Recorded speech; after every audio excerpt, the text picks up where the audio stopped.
최근 노스캐롤라이나 광산에서 고래 갈비뼈 한 조각이 발견되었습니다. 별거 아니라고 생각할 수도 있어요. 고래가 광부가 될 수도 있죠, 뭐. 그렇죠? 하지만 이 조각은 과학자들에게 약 300만에서 400만 년 전의 선사시대 상어와 고래의 상호작용을 엿볼 수 있는 독특한 단서를 제공합니다. 문제는 세 개의 이빨 자국이 갈비뼈를 장식하고 있다는 겁니다.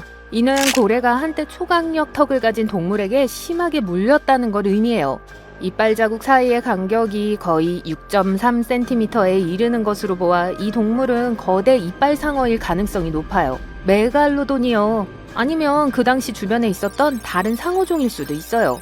상어턱의 곡류를 보면 길이가 4에서 6m로 비교적 작은 동물이었음을 알 수 있어요. 고래는 대왕고래나 혹등고래의 조상인 것으로 보입니다.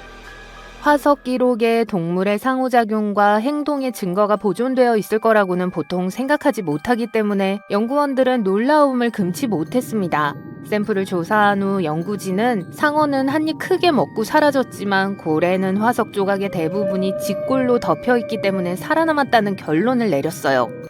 직골은 국소 감염에 반응하여 빠르게 형성됩니다. 이러한 뼈는 특별히 강하지 않으며 나중에 신체가 이를 조밀한 뼈 조직으로 재구성해요. 하지만 시간이 꽤 걸리죠. 이 뼈의 존재는 치유가 불완전하다는 걸 의미하며 고래는 불행한 만남 이후 2주에서 6주 후에 사망했습니다.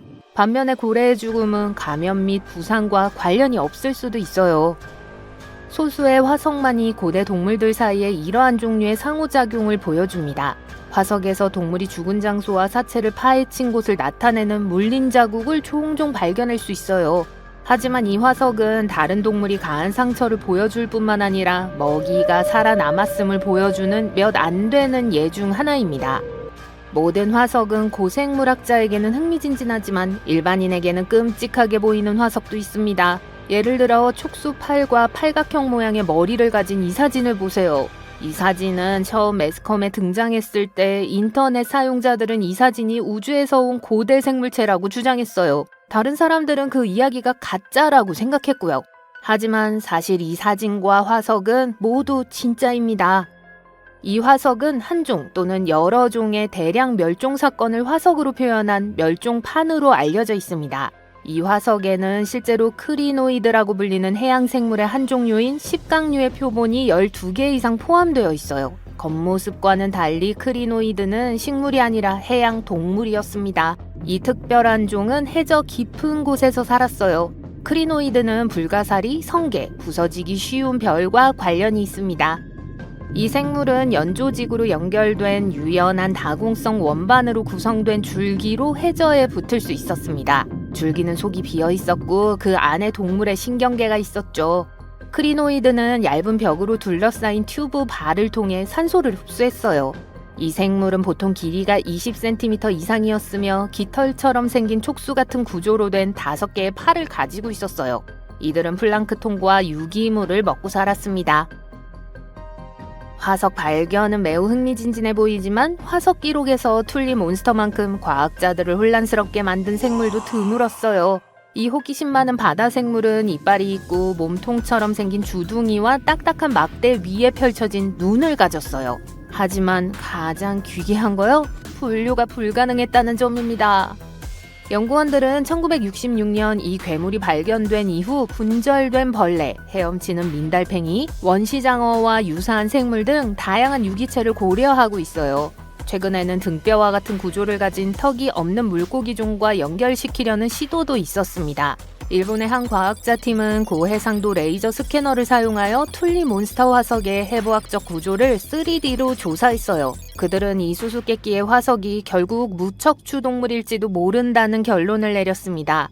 하지만 여전히 이 생물의 정체를 파악하기는 쉽지 않습니다. 1950년대 아마추어 화석 사냥꾼 프랜시스 툴리는 일리노이주의 마존 크릭 화석층에서 거대한 꼬리 지느러미를 가진 어뢰 모양의 생물체의 유령 같은 흔적을 발견했습니다. 툴리는 이 어뢰와 비슷한 생물을 본 적이 없었어요. 그는 발견한 화석을 시카고의 필드 자연사 박물관으로 가져갔습니다. 그곳에서 일하는 고생물 학자들도 당황했어요. 그 이후로 과학자들은 이 생물이 개통도에서 어디에 속하는지 밝혀내지 못했죠. 추수감사절을 어디서 보내야 할지도요. 1741년 탐험가이자 선장이었던 비투스 요나센 베링은 알래스카 해안 지도를 만들기 위한 탐험대를 이끌었습니다. 그가 타고 있던 배는 훗날 베링섬으로 알려진 곳에서 난파했습니다. 선원 중 절반이 살아남은 것은 초대형 바다소를 발견한 덕분이었어요.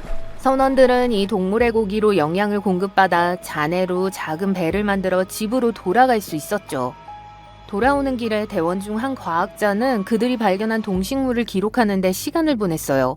특히 바다소가 흥미로웠는데 바다소가 없었다면 대원들은 살아남지 못했을 거기 때문이에요. 이 동물은 길이가 8m가 넘고 무게가 약 10톤에 달했어요.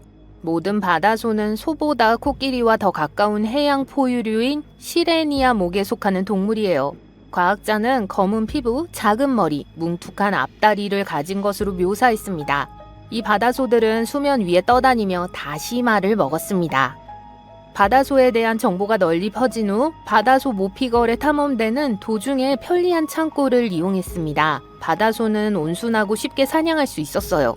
간단히 말해 과학자가 이 동물에 대해 언급한 지 27년 만에 멸종 위기에 처했죠. 하지만 가장 슬픈 부분은 이게 아니에요.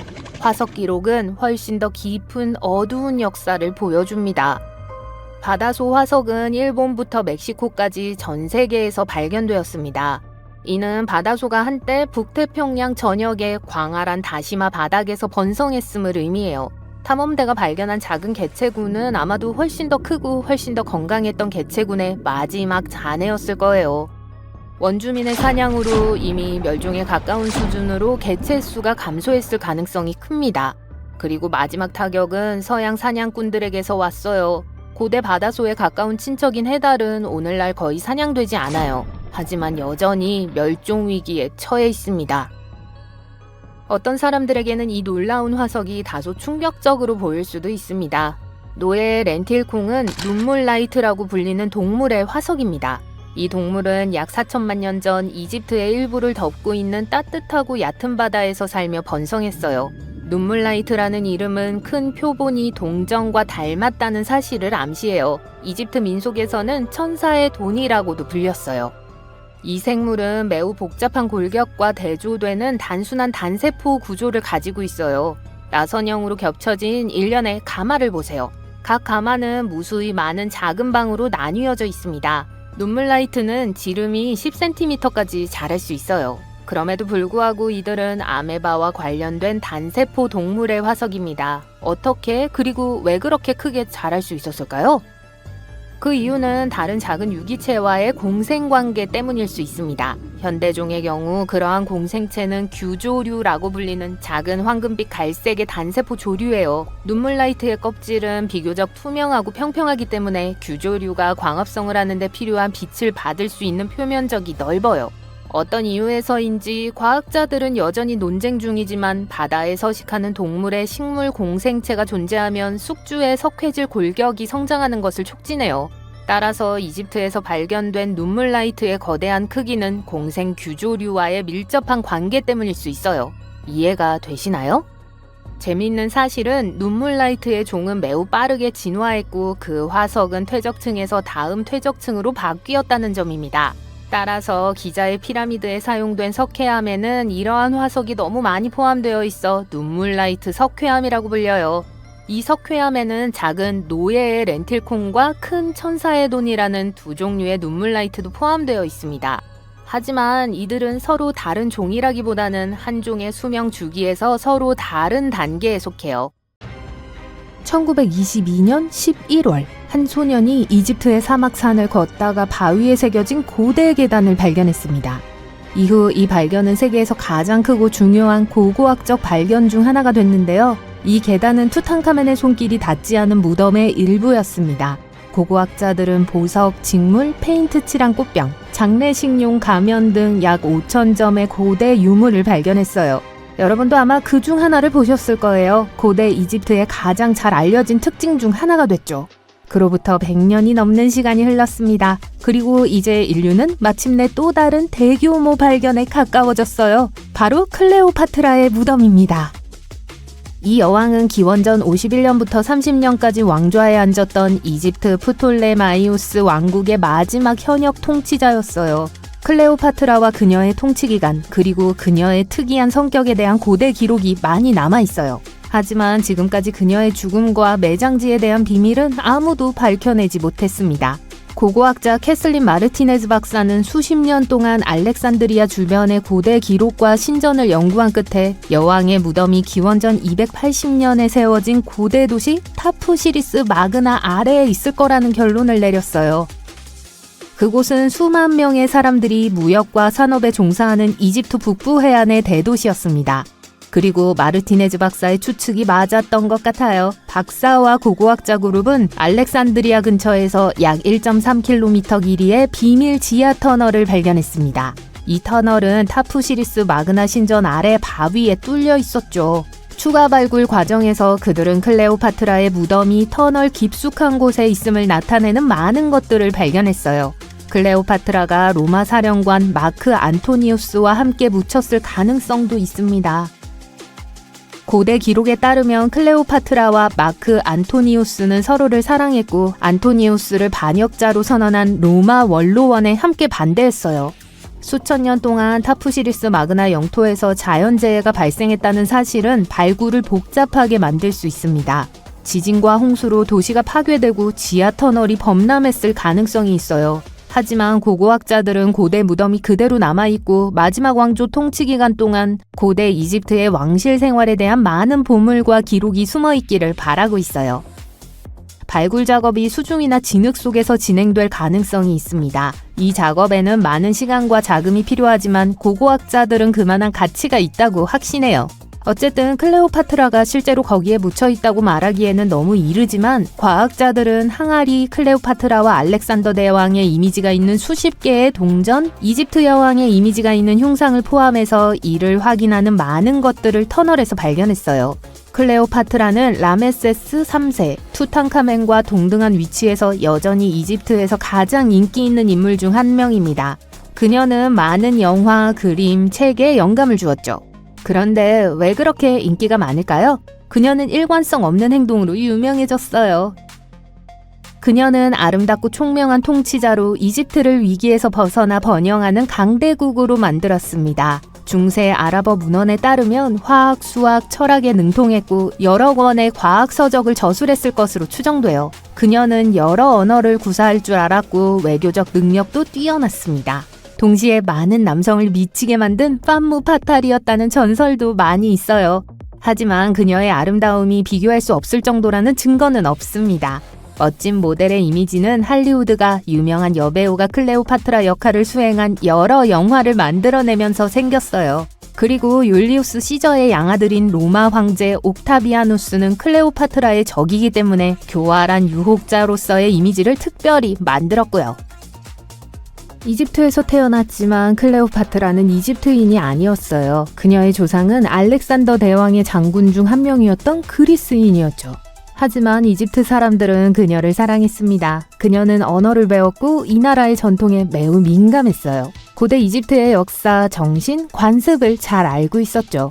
그리고 경제 수준을 높였고 세계 강대국으로서의 지위를 강화했습니다. 이 중 많은 부분이 그녀의 영악함과 인상 덕분에 가능했죠. 그녀는 연극 공연과 호화로운 축하 행사를 좋아했어요. 사람들을 놀라게 하고 쇼를 하는 방법을 알고 있었습니다. 하지만 사치스러운 애호가의 외향적 이미지 뒤에는 지적이고 계산적인 통치자가 있었어요.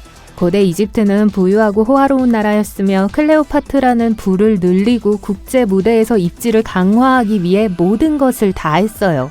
예를 들어 그녀는 한때 동생 프톨레마이오스 13세와 갈등을 겪었는데 여왕은 자신이 그에게 저항할 수 없다는 걸 알았기 때문에 율리우스 카이사르를 자기 편으로 끌어들이기로 결정했죠. 로마 황제는 클레오파트라가 그를 만나고 싶어 했던 알렉산드리아에 도착했습니다. 하지만 프톨레마이오스는 그녀의 계획을 알고 그녀가 카이사르에게 가는 것을 막으려고 했어요. 클레오파트라는 부유하고 시끄럽게 도착하는 대신 눈에 띄지 않게 방문하기로 결정했습니다. 황제의 시종들이 카이사르의 개인 방으로 운반하는 카펫이나 리넨 가방에 몸을 감쌌어요. 카펫에서 나온 클레오파트라는 자신의 아름다움과 결단력으로 로마 황제에게 깊은 인상을 남겼죠. 그 결과 두 사람은 서로 사랑에 빠졌고 가까운 동맹이 됐습니다. 얼마 후 그녀는 외교적 목적으로 또 다른 영향력 있는 로마인에게 깊은 인상을 남겼습니다. 마크 안토니우스를 만나기 위해 그녀는 보라색 돛과 은색 노가 달린 황금 바지선을 타고 도착했어요. 클레오파트라는 아프로디테의 형상을 한 옷을 입고 웅장한 캐노피 아래에 앉았어요. 그녀의 하인들은 큐피드처럼 옷을 입고 부채를 붙이고 향을 태우고 있었고요. 하지만 클레오파트라가 그런 쇼를 만든 데는 이유가 있었어요. 그녀는 안토니우스가 그리스 신화를 숭배하고 자신을 디오니소스의 화신으로 여겼다는 걸 알고 있었거든요. 그 결과 그는 이 여성에게 깊은 인상을 받았고 결국 둘은 결혼하게 됐어요. 클레오파트라는 왕관을 지키고 로마와의 동맹을 강화했으며 안토니우스와 세 자녀를 낳았어요. 이집트에서는 큰 파티를 열고 권력과 함께 부를 누렸어요. 하지만 고위 관리와 이집트 여왕의 관계는 로마에서 스캔들을 일으켰습니다. 옥타비아누스는 권력 투쟁에서 안토니우스의 주요 상대였기 때문에 상황을 악용해서 경쟁자의 명성을 더럽혔어요. 그는 선전을 통해 클레오파트라를 로마 시민들의 눈에 교활한 유혹자로 만들었습니다.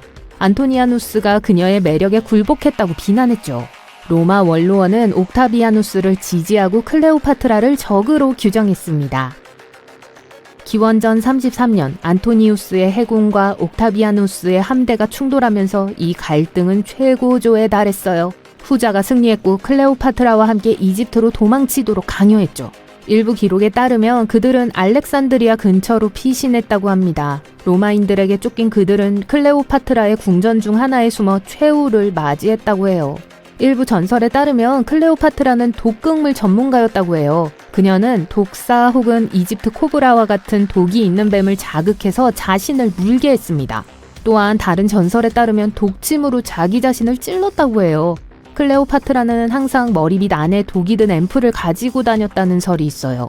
그리고 궁지에 몰리면 바늘에 이 독을 적셔 자신을 찔렀다는 설도 있습니다. 이 중 어느 것도 확실하다고 말할 수는 없어요. 과학자들은 여전히 진실을 알아내려고 노력하고 있어요.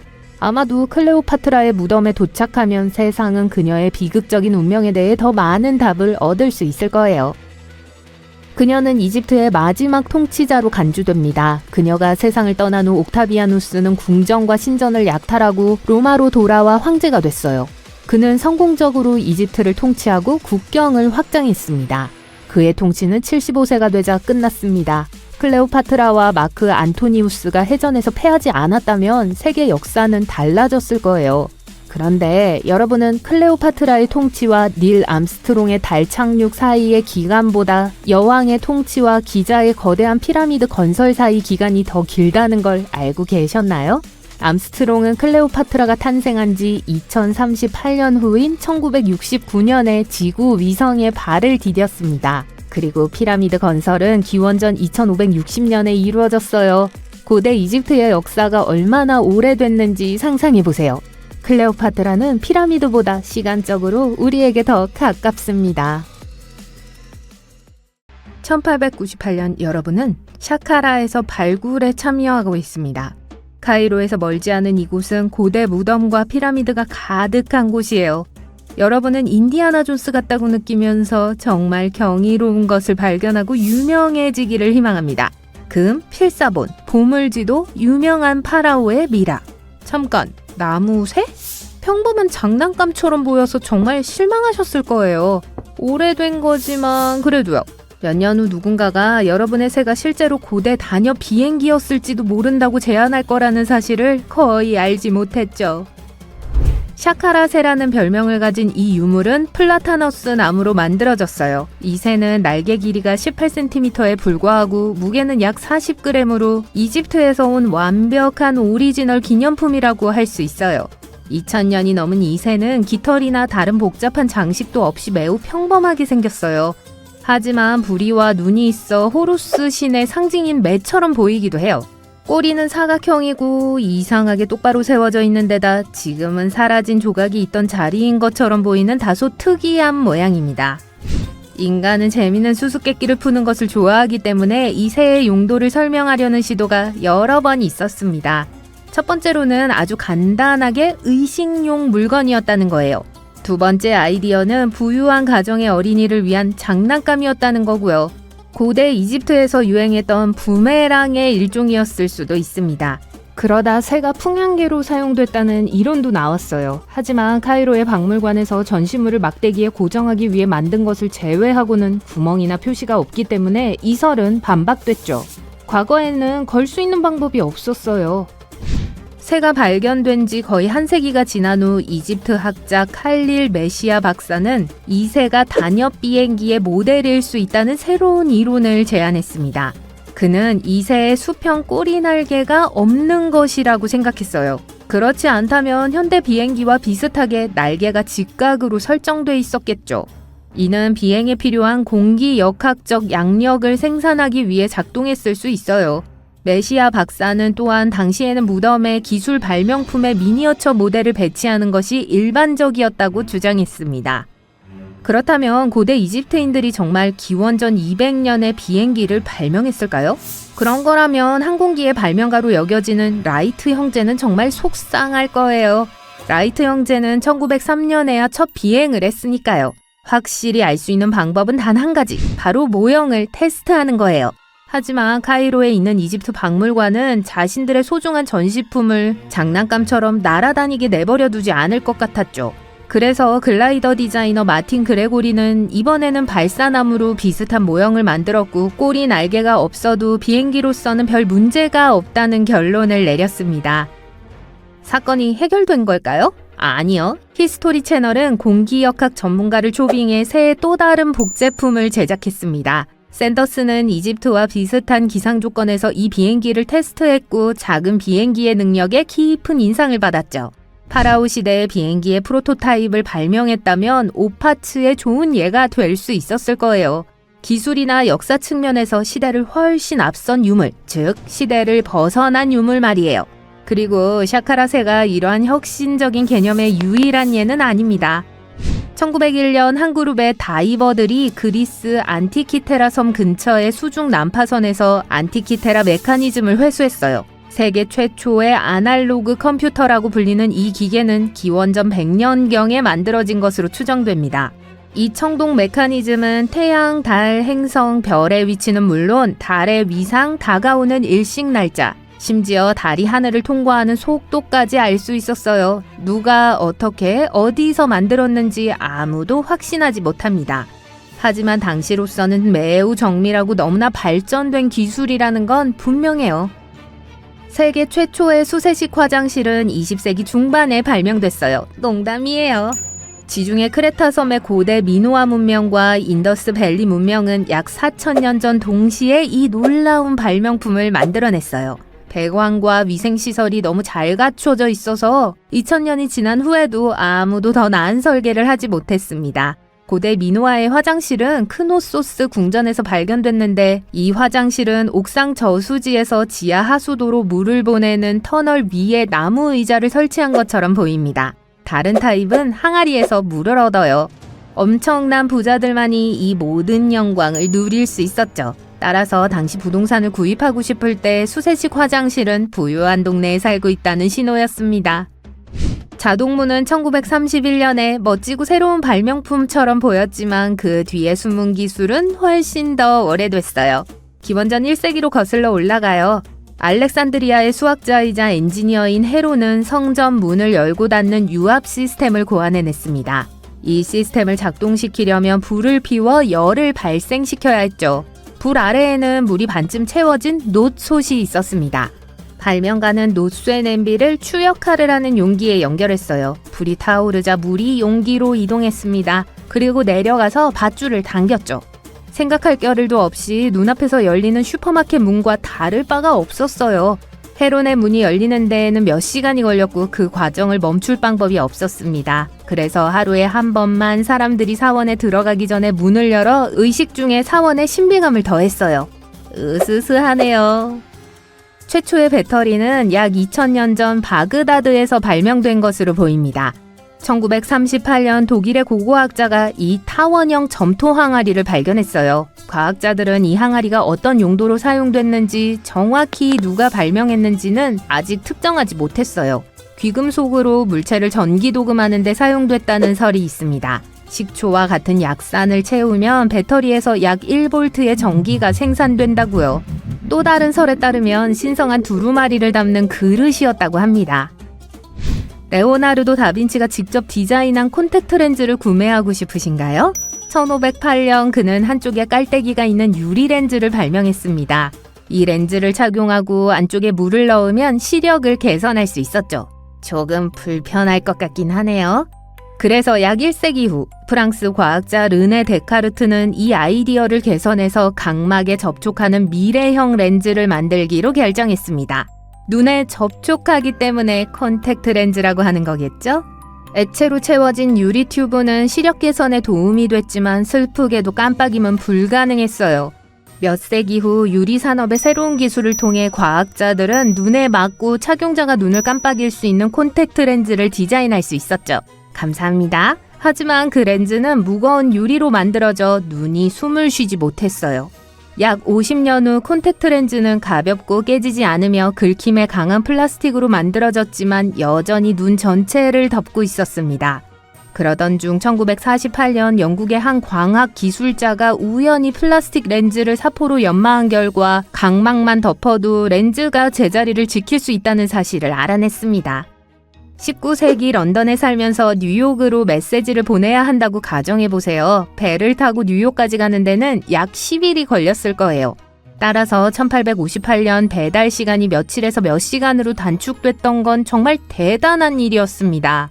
첫 번째 메시지는 빅토리아 여왕이 직접 보냈어요. 이 모든 것이 대서양 횡단 전신 케이블이 바다 밑을 통과한 덕분에 가능했습니다. 안타깝게도 이 멋진 발명품은 몇 주밖에 지속되지 못했어요. 이 발명품이 다시 살아나는 데는 몇 년이 걸렸습니다. 최근 이집트 고고학자들이 카이로 근처에서 놀라운 발견을 했습니다. 이집트에서 발견된 가장 오래되고 가장 완벽한 미라를 소개합니다. 네, 비밀로 하고 있었어요. 4300년 된 이 미라는 이집트 고대 왕국으로 거슬러 올라가는 조세르의 계단 피라미드 근처 무덤에서 발견되었습니다. 무덤은 급으로 여러 겹 덮여 있었어요. 발굴팀은 고대 이집트 관리의 무덤과 특별한 의식을 치를 수 있는 권한을 가진 비밀 관리인의 무덤 등 다른 무덤도 여러 개 발견했어요. 또 다른 흥미로운 무덤은 이 지역에서 발견된 것 중 가장 큰 조각상이 있는 작가의 무덤이었어요. 이 광대한 매장지에는 12개 이상의 피라미드와 휴식 공간도 있습니다. 아마도 세계에서 가장 유명한 미라 중 하나는 하트셉수트의 미라일 거예요. 그녀는 약 20년 동안 이집트를 제왕처럼 통치하며 온갖 인상적인 건물을 짓고 새로운 무역로를 개척했습니다. 하지만 고고학자 하워드 카터가 왕들의 계곡에서 그녀의 무덤을 발견했을 때 그녀의 석관은 비어 있었어요. 카터는 다른 무덤에서 2개의 관을 발견했는데 하나는 하트셉수트의 습식 간호사의 관이었고 다른 하나는 미지의 여인의 관이었습니다.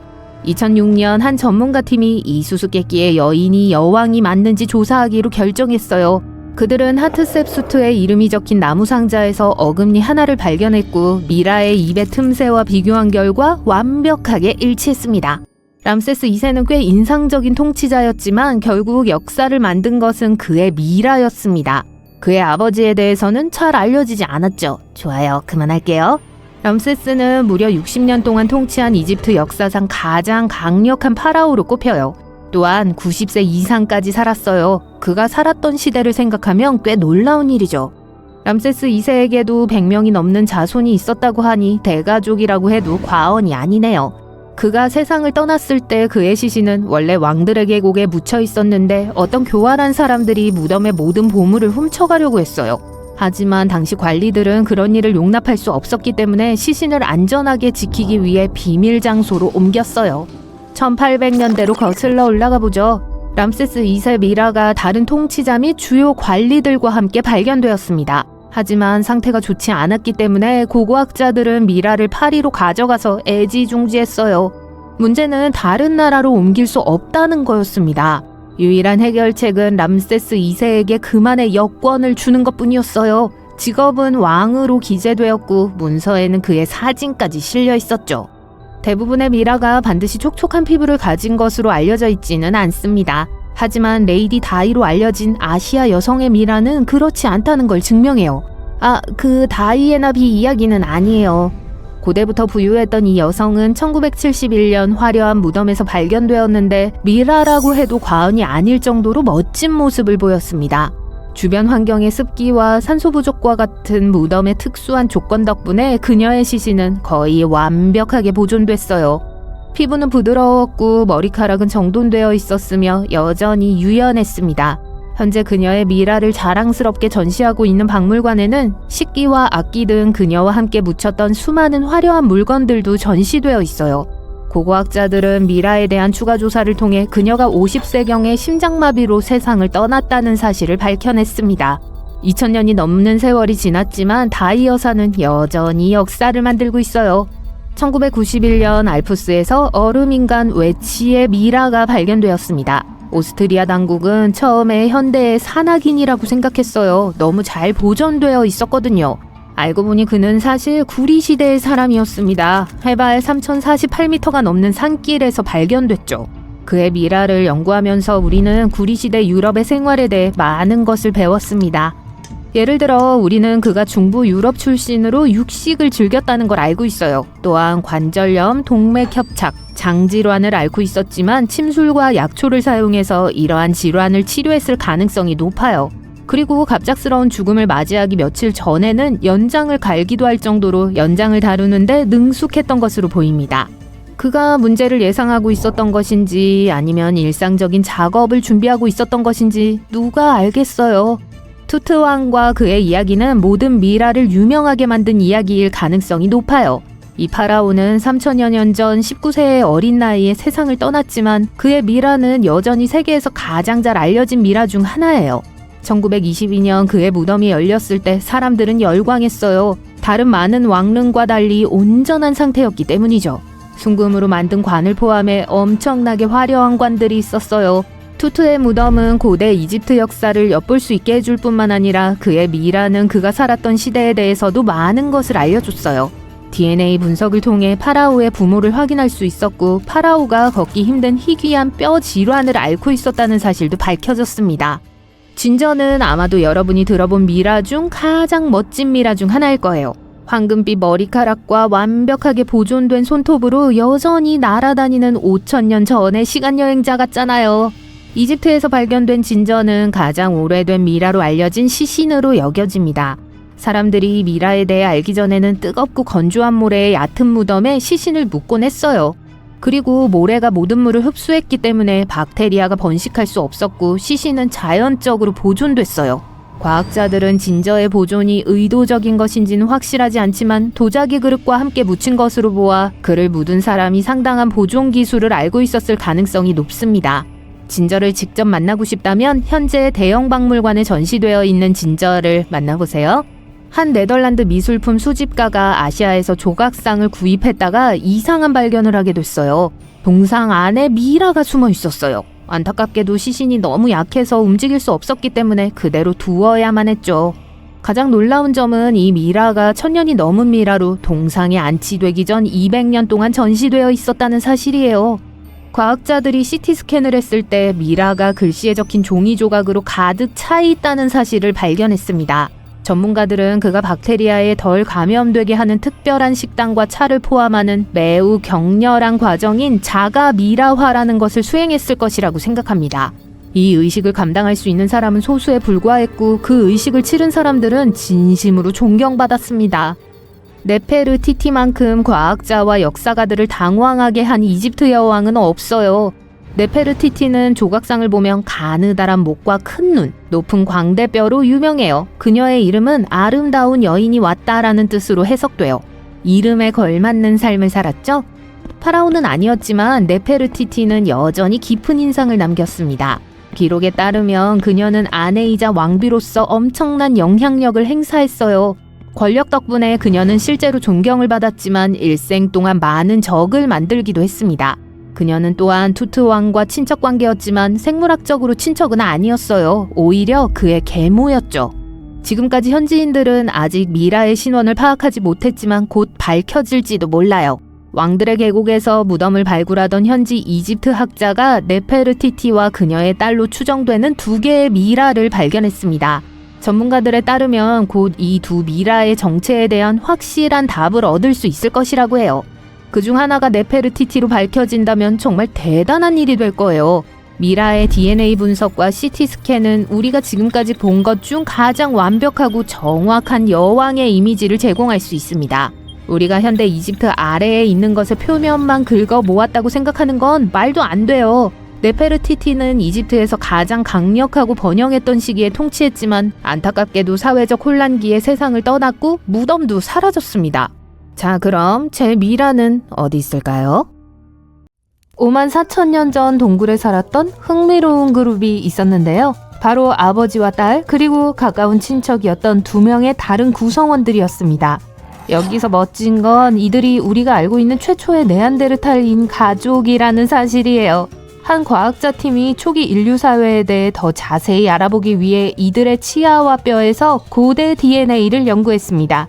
그리고 이 연구 결과에 따르면 그들은 아마도 동시에 이 동굴에서 함께 살았을 거라고 해요. 한 동굴에 11명의 네안데르탈인이 함께 살았고 인근 어딘가에 있는 다른 동굴에 2명이 살았어요. 그래서 어른 8명과 아이 5명으로 총 13명이 살았죠. 과학자들은 그들의 DNA와 함께 석기도구와 동물뼈도 발견했습니다. 네안데르탈인은 우리와 가장 가까운 고대 인류의 친척입니다. 네안데르탈인의 두개골은 더 구형인 호모사피엔스의 두개골과 비교하면 길고 납작했어요.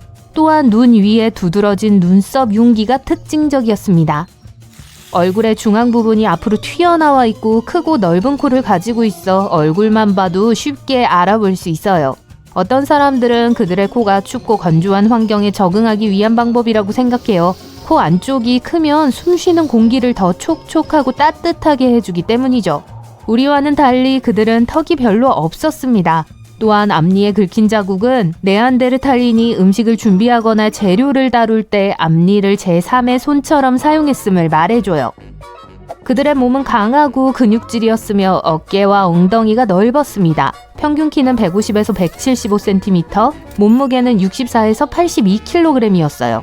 발뚝과 다리뼈가 짧아 피부 표면을 최소화해서 추위로부터 몸을 더 잘 보호할 수 있었습니다. 이들의 수명은 약 30년 정도였지만 일부는 그보다 더 오래 살았어요.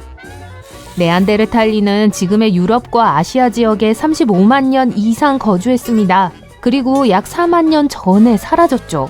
이 시기는 유럽에서 호모사피엔스의 흔적을 찾을 수 있는 시기입니다.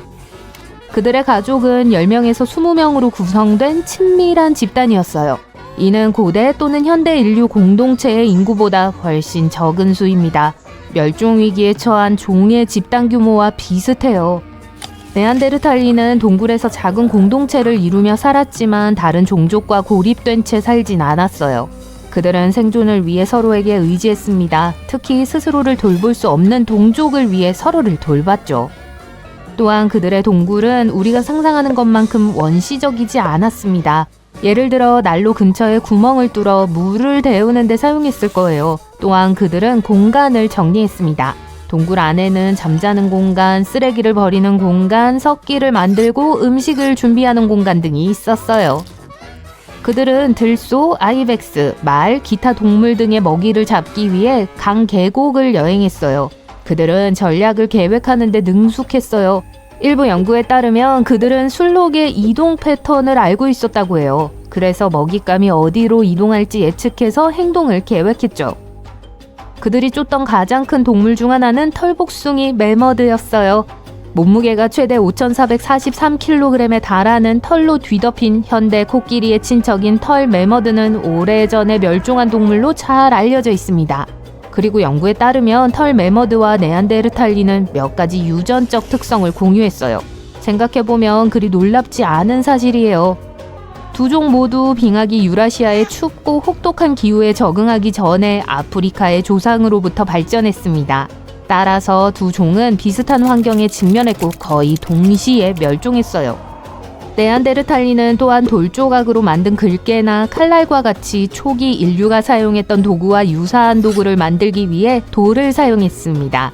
과학자들이 연구한 두 동굴에서 발견된 이 도구들은 동일한 원료를 사용해서 만들어졌어요. 즉, 어떤 식으로든 공동체가 함께 어울리고 서로 교류했을 가능성이 높습니다. 20세기까지만 해도 많은 사람들은 네안데르탈린의 유전학, 외모, 행동 등을 고려할 때 현생 인류와 매우 다르다고 생각했는데요.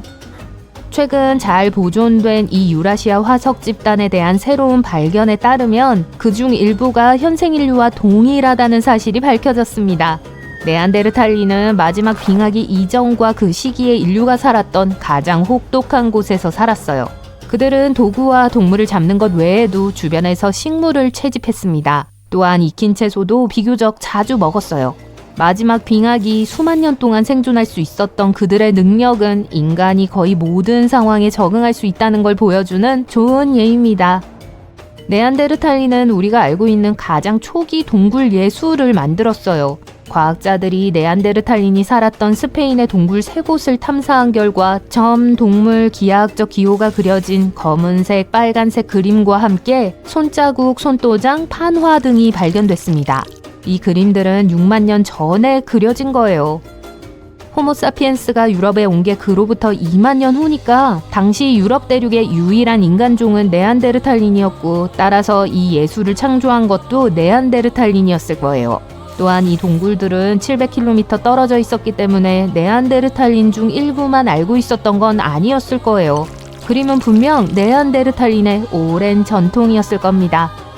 그들은 패션에도 관심이 많았는데요. 독수리 발톱으로 장신구를 직접 만들기도 했어요. 우리가 찾을 수 있는 가장 오래된 예는 거의 13만 년 전 거예요. 그들은 또한 몸을 위장하거나 장식하기 위해 안료를 사용했을 가능성이 높습니다. 또한 불을 사용한 종은 호모사피엔스만이 아니었어요. 연구원들은 유럽 전역에 140개 이상의 벽난로 유적지를 조사한 결과 네안데르탈린도 오랫동안 불을 사용했다는 사실을 발견했습니다. 이러한 흔적에는 숲, 불에 탄 뼈, 가열된 돌 유물 등이 포함됐죠. 네안데르탈린은 음식을 조리하고 도구를 만드는 데 불을 사용했습니다. 아마 천연 접착제 같은 피치로 돌조각에 나무 축을 붙였을 거예요. 자작나무 껍질을 태워야만 이 끈적끈적한 액체를 만들 수 있었던 만큼 네안데르탈린은 불을 통제할 수 있었을 겁니다. 대부분의 사람들은 네안데르탈린이 끙끙거리는 목소리를 냈을 거라고 생각하지만 실제로는 그렇지 않아요. 그들의 목소리는 우리와는 달랐습니다. 네안데르탈린의 큰 가슴과 자세, 목의 모양으로 인해 보통 사람의 목소리보다 더 크고 높은 음의 목소리가 났을 거예요.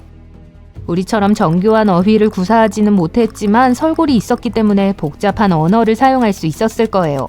설골은 우리 목에도 있는 작은 뼈로 혀의 뿌리를 지지하는 역할을 하는데요. 우리가 발성을 할 수 있는 것과 같은 기능이에요.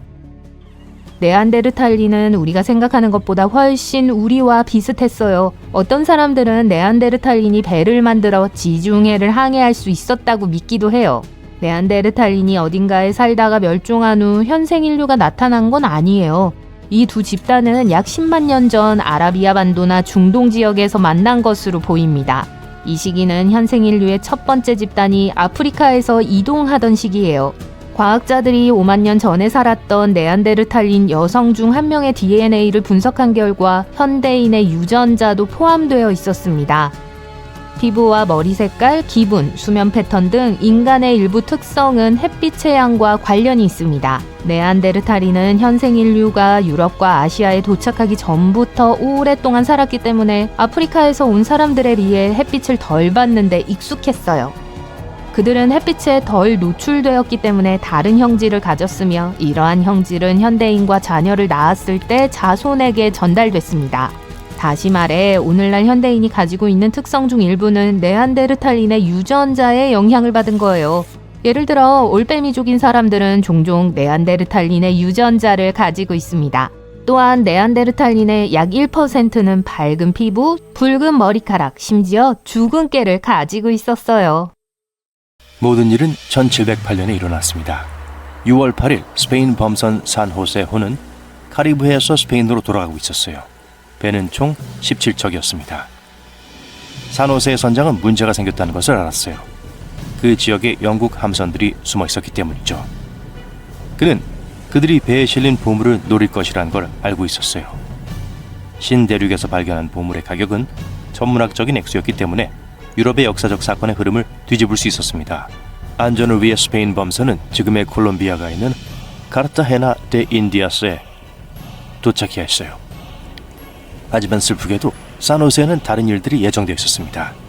네 척의 영국 함선이 나타났어요. 범선은 그들을 피할 수 없었습니다. 돌아서서 싸울 수밖에 없었어요. 모든 혼란이 시작됐어요. 전투가 시작됐음을 알리는 붉은 깃발, 대포 발사, 화약 냄새. 모든 게 어떻게 끝날지는 아무도 정확히 알지 못해요. 해가 질 무렵이라 무슨 일이 일어났는지 보기 어려웠죠. 역사에 남은 것은 침몰한 기함 산호세뿐이었습니다. 그리고 침몰. 기함인 산호세가 전략적으로 가장 중요한 범선이었던 것은 당연한 일입니다. 산호세호에는 금과 은, 진주, 에메랄드 같은 보석 등 귀금속이 엄청나게 많이 실렸기 때문이었죠. 이 모든 것은 이후 3세기 동안 바다 밑바닥에 가라앉아 있었습니다. 그런데 이 잃어버린 보물이 어떻게 전설이 됐을까요? 우선 과학자들의 재정적 추정치는 사람들에게 충격을 주었습니다. 이 배에는 700만에서 1200만 페소가 실려 있었다고 해요.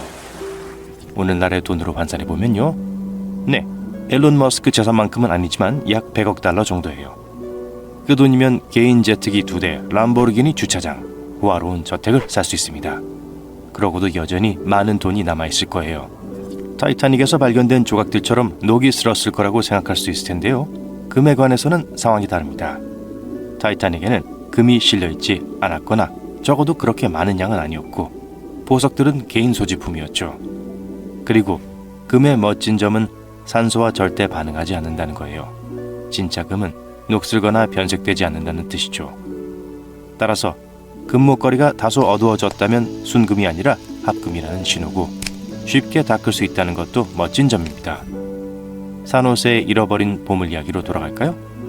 300년이 지난 지금도 그곳의 황금동전은 주조 당시와 같은 모습이었어야 해요. 이제 배가 침몰한 것으로 추정되는 장소로 돌아갑니다. 선장이 어느 날 콜롬비아가 있는 해안으로 가고 싶다고 말한 것을 기억하시나요? 2015년 12월 4일 콜롬비아 해역에서 실제로 배가 발견됐어요. 오늘날의 다른 많은 중요한 일들과 마찬가지로 전 세계는 트윗을 통해 이 사실을 알게 됐습니다. 당시 콜롬비아 대통령 후안 마누엘 산토스가 보낸 거였죠. 사람들은 수십 년 동안 산호세를 찾아 헤맸고 마침내 발견되자 더 많은 사람들이 산호세에 대해 관심을 갖게 되면서 더 많은 신화가 생겨나기 시작했어요. 전설 중 하나는 산토스가 직접 들려준 이야기입니다. 난파선이 발견된 후 짧은 라디오 인터뷰가 있었어요. 사실 이 발견은 예상치 못한 일이었습니다. 많은 사람들이 그 난파선을 찾기 위해 많은 시간과 노력을 들였고 그중 많은 사람들이 난파선을 찾을 수 있다는 희망을 포기하기도 했어요. 후안 마누엘 산토스는 난파선이 발견되기까지의 이야기를 들려주었습니다. 콜롬비아 외곽에서 열린 공식 행사에서 한 남자가 그를 맞이했어요. 그는 유명한 작가 해밍웨이처럼 흰 수염을 기르고 흰 머리를 하고 있었습니다. 해밍웨이처럼 생긴 그 남자가 원한 산토스 대통령의 시간은 2분 정도였어요. 대통령은 양보하고 그 남자의 말에 귀를 기울였죠. 그 다음은 믿을 수 없는 일이 일어났어요. 그 남자는 골동품 지도, 더 정확하게는 정교하게 액자에 담긴 지도를 꺼내 대통령에게 아무도 모르는 지도라고 말했습니다. 그 남자는 정확히 한 지점을 가리켰어요. 그곳이 보물의 정확한 위치고 다른 지도에는 나타나지 않는 곳이라고 했죠. 그는 자신이 보물이 어디에 있는지 안다고 장담했어요. 그 이야기는 황당하고 허풍스럽게 들렸습니다. 그 남자가 누구였든 그는 옳았습니다. 그의 정체는 모두에게 미스터리로 남아있지만 어떻게든 그 남자는 자금을 찾아내고 조사할 지역을 결정하고 대통령을 만나기까지 했죠. 맞아요. 산호세는 금으로 가득 차 있었고 그것을 발견하는 사람은 평생 부자가 될 수 있었겠지만 현실을 직시하세요. 일반인이 그런 보물을 발견할 수 있는 방법은 없습니다. 너무 많은 노력과 자금이 필요하기 때문이죠. 하지만 보물찾기를 좋아하고 보물상자를 찾고 싶다면 어떻게 해야 할까요? 글쎄요. 평범한 사람들이 진짜 보물을 찾아 나서고 결국에는 손에 넣는 이야기가 있습니다. 100만 달러에서 500만 달러의 보물을 숨겨둔 괴짜 백만장자 포레스트 펜을 만나보세요. 정확한 가치는 밝혀지지 않았고 펜 씨 자신도 감정을 시도한 적이 없다고 말했어요. 상자 안에는 265개의 아메리칸 골드 이글스와 더블 이글스, 고대 동전, 금덩어리 등이 들어있었어요. 포레스트는 이 상자를 로키 산맥에 숨겨두고 2010년에 보물찾기를 발표했습니다. 이제 잠시 지도에 집중해서 로키 산맥이 얼마나 광활한지 살펴보죠. 기본적으로 보물 사냥꾼들은 미국과 캐나다 두 나라를 휩쓸어야 했습니다. 처음에 이 보물찾기는 아는 사람 몇 명만 참여하는 작은 행사에 불과했어요. 하지만 얼마 후 수만 명의 사람들이 보물을 찾기 위해 출발하면서 경쟁이 치열해졌습니다. 한 조사에 따르면 10년 동안 약 35만 명의 사람들이 미스터리 상자를 찾기 위해 행운을 빌었다고 해요. 포레스트 펜은 이 사냥을 알리기 위해 24행으로 구성된 시를 사용했습니다. 이 시에는 대부분의 트레저 헌터들이 해독하지 못한 몇 가지 힌트가 들어있었어요. 보물이 너무 잘 숨어 있어서 마침내 발견되기까지 10년이 걸렸습니다. 2020년 6월 6일, 펜 씨는 마침내 보물을 찾았다는 대망의 소식을 블로그에 올렸습니다. 포레스트는 시의 지시 사항을 주의 깊게 읽은 사람이라면 누구나 보물을 찾을 수 있다고 인정했어요. 이 시는 인터넷에서 많은 화제를 불러일으켰고 많은 사용자가 시에 담긴 9가지 힌트를 해독하려고 노력했습니다. 그들 중 일부는 퍼즐을 해독할 수 있는 가능한 실마리들을 제안하기도 했죠. 이러한 추측이 결국 보물을 찾은 사람에게 도움이 됐을지도 모릅니다. 처음에는 포레스트 펜 자신도 누가 시의 모든 암호를 해독하고 울창한 숲을 뚫고 상자를 가져왔는지 알지 못했어요. 행운의 발견자는 익명을 선호했고 처음에는 미국 동부에서 온 사람이라는 것만 알았습니다. 우승자는 포레스트 펜에게 사진을 보냈고 보물 찾기는 공식적으로 끝이 났어요. 하지만 얼마 후 그는 정체를 드러냈습니다. 바로 전직 저널리스트이자 의대생인 잭 스튜에프였어요. 보물은 로키 산맥의 숲속 별빛 캐노피 아래에 숨어 있었어요. 조목이 무성해서 상자는 깊은 곳에 숨어 있었죠. 상자는 원래 있던 곳에서 한 번도 옮겨지지 않았습니다. 정확한 위치는 아직 알려지지 않았지만 보물이 와이오밍에 있었다는 것은 알고 있어요. 잭은 광고된 보물들이 모두 상자에서 발견된 것은 아니라고 인정했습니다. 목걸이에 달린 작은 금 개구리와 스페인의 에메랄드 반지가 없었죠. 포레스트는 실제로 그의 수집품에서 그 개구리를 발견했고 그것을 스튜에프에게 주었지만 반지는 찾지 못했습니다. 포레스트 펜이 만든 보물찾기는 사치스러워 보일 수 있지만 그는 보물찾기를 시작하게 된 이유를 설명했어요. 사람들에게 희망을 주기 위해서였다고 하네요. 인류가 건설한 위대한 건축물 중 하나인 만리장성에는 많은 신화가 있습니다. 어떤 사람들은 우주에서도 볼 수 있을 정도로 웅장하다고 말하기도 하고 어떤 사람들은 달에서도 볼 수 있다고 주장하기도 하죠. 또 다른 학설은 만리장성을 쌓은 사람이 내부에 남았다고 주장하기도 합니다. 실망시켜서 죄송하지만 이 모든 인상적인 이야기는 그저 신화에 불과해요. 그런데 이러한 이야기가 사실이 아니더라도 만리장성은 인상적이고 정말 숨이 멎을 듯 아름다운 건축물이에요. 그 진짜 이야기를 해드릴게요. 오늘날 중국은 세계에서 가장 인구가 많은 국가 중 하나로 14억 명에 달하는 인구가 거주하고 있습니다. 또한 세계에서 가장 오래된 국가 중 하나로 3,500년 동안 지속적으로 기록된 역사를 가지고 있고 문명은 그보다 훨씬 오래전부터 존재했어요. 예를 들자면 유럽 대륙은 아프리카에서 온 사람들이 도달했을 가능성이 높지만 중국은 다른 곳에서 온 정착민들이 거주하지 않았다는 이론이 있습니다. 어떤 사람들은 중국 문명이 선사시대부터 그 지역에 살았던 석기시대 사람들로부터 형성됐다고 믿어요. 이제 만리장성입니다. 만리장성은 21,000km가 넘는 길이로 오늘날의 기준으로도 정말 큰 규모예요. 더 쉽게 상상해보자면 뉴욕과 로스앤젤레스 사이의 거리의 거의 5배에 달합니다. 또는 북극과 남극 사이의 거리보다 조금 더 길기도 하죠. 현대에 이르러서도 사람들은 이렇게 큰 건물을 지은 적이 없어요. 물론 만리장성을 하루아침에 쌓은 건 아니었어요. 그럼 이틀? 계속할까요? 사실 만리장성은 수세기에 걸쳐 건설되고 있습니다. 고대 도시 주변에는 침입자로부터 스스로를 보호하기 위해 성벽을 세웠다는 거 알고 계실 거예요.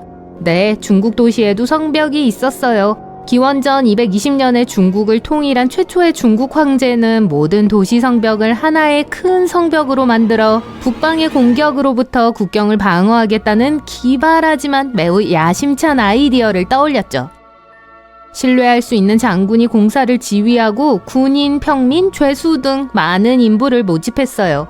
당시 성벽은 흙과 나무로 쌓았습니다. 전략적으로 중요한 곳에서는 성벽의 일부를 겹쳐 최대한의 보안을 제공했어요. 성벽의 높이는 평균 약 8m였습니다. 하지만 만리장성은 아직 오늘날 우리가 알고 있는 건축물의 모습이 아니었어요. 역대 황제들은 만리장성 프로젝트를 이어받아 강화, 확장, 보수뿐만 아니라 건축 기술을 현대화했습니다. 어떤 황제는 벽돌을 사용해 만리장성을 쌓았고 어떤 황제는 화강암과 대리석 블록을 사용했죠. 망로와 플랫폼은 처음부터 있었던 게 아니라 명나라 황제들이 추가한 거예요. 망로는 연기와 횃불 메시지를 통해 성벽의 다른 부분과 소통할 수 있게 했습니다. 따라서 성벽은 재료 측면에서는 상당히 일관성이 없지만 건축에 더 많은 매력을 더해주고 얼마나 많은 노력과 시간을 쏟았는지를 보여주죠. 벽의 일부가 수세기 동안 서 있었고 여전히 양호한 상태인 이유는 찹쌀가루 때문입니다. 이 찹쌀 모르타르는 시멘트와 거의 비슷하며 매우 강하고 방수가 돼서 벽돌을 서로 단단히 밀봉해주고 교활한 잡초조차도 그 사이에 자랄 수 없어요. 또한 일부 벽돌에는 벽을 쌓던 인부들이 남긴 글씨가 새겨져 있는 걸 볼 수 있어요. 이러한 글의 목적은 품질 보증으로 위치, 수량, 책임자 등의 정보를 담고 있죠. 따라서 자재나 건축물의 품질에 문제가 발생할 경우 누가 책임을 져야 하는지 알 수 있습니다. 최근 한 연구 그룹이 14세기부터 17세기까지 중국을 통치했던 명나라의 공식 역사 문서를 살펴봤는데요. 그들은 만리장성의 비밀문에 대한 기록을 발견했어요. 그리고는 비밀의 문을 찾기로 결심했죠. 그들은 비행 로봇을 사용하여 만리장성의 센티미터 정도의 해상도 사진을 연속으로 촬영했어요. 그들은 명나라 시대에 지어진 만리장성의 90%를 촬영했고 성벽을 따라 220개 이상의 비밀문이 남아있는 것을 발견했습니다. 그중 일부는 한 사람만 통과할 수 있는 특정 폭과 높이를 가지고 있어요. 또 어떤 문은 말 2마리가 동시에 통과할 수 있을 정도로 큰 것도 있었죠. 문이 왜 거기 있을까요? 만리장성의 주요 목표는 적으로부터 나라를 보호하는 것이었습니다. 적을 들여보낼 수 있는 문을 만들면 성벽을 세운 목적이 훼손될 수 있죠. 그래서 당연히 문은 비밀 통로였습니다. 문은 지형적으로 주변 환경과 완벽하게 일치했고 외부의 출구는 벽돌로 위장되어 벽돌 벽과 거의 구분할 수 없었어요. 성벽은 단순한 방어용 벽이 아니었고 완전히 닫혀 있는 게 아니라 필요에 따라 개방할 수 있었습니다.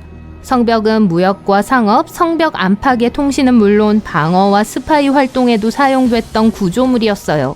일부 문은 다른 쪽과의 무역에 사용됐어요. 작은 문을 통해 몰래 빠져나가 반대편에 사는 적을 염탐하기도 했죠. 숨은 문은 갑작스러운 공격에도 유용했습니다. 기억하시겠지만 일부 성문은 외부가 벽돌로 위장되어 있어 적군이 정확히 어디에 있는지 알 수 없을 정도로 출구를 구별할 수 없었어요.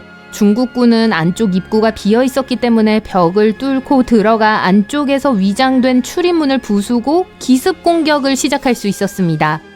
외부인의 도시 진입을 막는 것이 주요 목적이었지만 성벽은 그다지 효과적이지 않았어요. 여전히 성벽을 타고 올라가거나 행진할 수 있었으니까요. 그래서 성벽은 항상 감시되고 있었고 경비병들은 적의 접근을 발견하면 병사들에게 신호를 보냈습니다. 또한 성벽은 아군의 병력을 동원하고 증원하거나 적군을 어려운 전략적 위치로 유인하는 데 더 많은 시간을 제공했어요. 19세기 말에 건설이 중단된 장벽은 기술 발전으로 인해 전략적 군사적 중요성을 잃었습니다. 수세기에 걸쳐 오늘날까지 오면서 만리장성의 8%만이 양호한 상태를 유지하고 있고 나머지는 훼손되어 있어요. 또한 자연 침식과 인위적인 훼손으로 인해 만리장성의 약 3분의 1이 흔적도 없이 사라졌습니다. 이제 그냥 꽤 괜찮은 벽이라고 말할 수 있을 것 같아요. 기억하시겠지만 벽의 처음 부분은 흙과 나무로 쌓아 올린 거였어요. 수천 년을 두고 이야기한다면 이것들은 가장 변하지 않는 재료라고 할 수는 없죠. 게다가 파괴적인 농법으로 인해 넓은 지역이 사막으로 변하고 침식이 발생했어요. 또한 지난 세기에는 농장과 주택을 짓는 데 사용하기 위해 많은 벽돌이 벽에서 제거됐어요. 오늘날에도 만리장성은 돌 하나하나가 해체되고 있지만 이번에는 관광객들이 돌을 기념품으로 가져가는 경우가 꽤 많습니다. 매년 1,000만 명이 넘는 관광객이 만리장성을 방문한다는 점을 감안하면 엄청난 양이라고 할 수 있죠. 1987년부터 만리장성은 유네스코 세계문화유산으로 지정되어 인류에게 매우 중요한 의미를 지니고 있음을 강조하고 있습니다.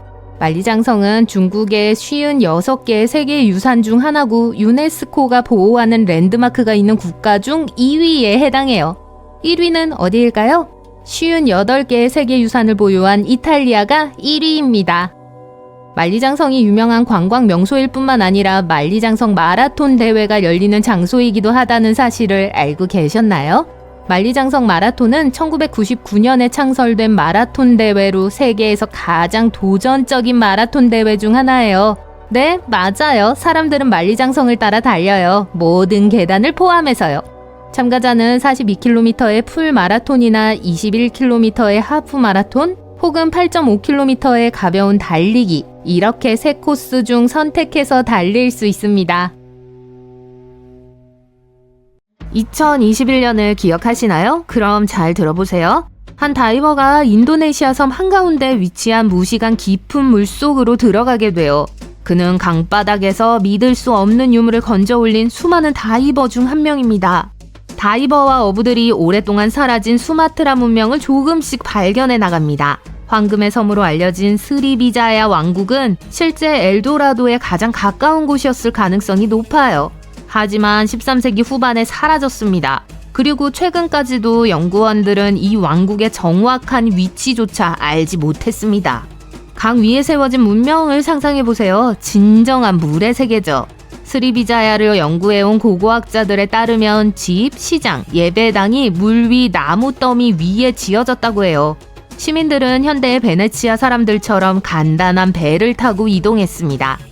스리비자야는 부유하고 중요한 왕국으로 알려져 있었어요. 7세기부터 11세기까지 존재했습니다.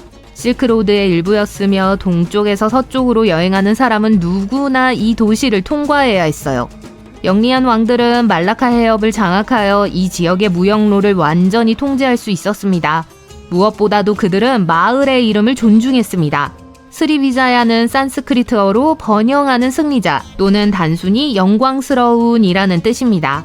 이 왕국은 고대의 중요한 상업 전초기지였어요. 고대 세계에서 가장 영향력 있는 상업 루트 사이에 전략적으로 위치해 있었기 때문에 시민들은 엄청난 부자가 되었죠. 고대 부유한 사회는 금과 귀금속을 지나치게 과시하곤 했어요. 그들은 종종 이러한 금속을 신에게 바치는 제물로 사용했습니다.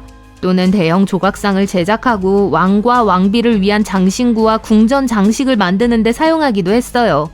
스리비자야도 다르지 않았습니다. 팔렘방시 인근의 무시강을 탐사하던 인도네시아 현지 다이버들이 몇 가지 증거를 발견했습니다. 지금까지 실물 크기의 불상, 귀중한 보석이 박힌 장신구, 사원종, 거울, 황금 주전자 등을 발견했죠. 이 지역에서는 공식적인 고고학 발굴이 이루어지지 않았기 때문에 이 유물들은 스리비자얀 제국에서 발견된 최초의 유물이에요. 이 발견에 대해 보고한 영국의 해양 고고학자 션 킹슬리는 정말 놀랐다고 말합니다.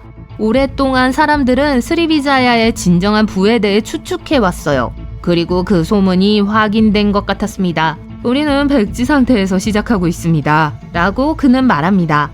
스리비자야 사람들이 어떤 옷을 입었는지, 어떤 취향을 가졌는지, 어떤 도자기를 사용해서 음식을 먹었는지 알 수 없습니다.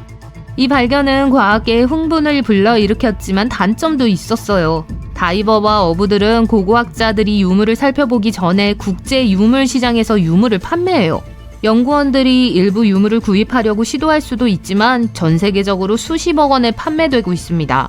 이 동양의 엘도라도에 대해 우리가 알고 있는 대부분의 정보는 이 도시의 상인 기록을 통해 알게 된 거예요. 이러한 설명에 따르면 스리비자야는 사람을 잡아먹는 뱀과 여러 언어를 구사하는 앵무새가 사는 왕국이었다고 해요.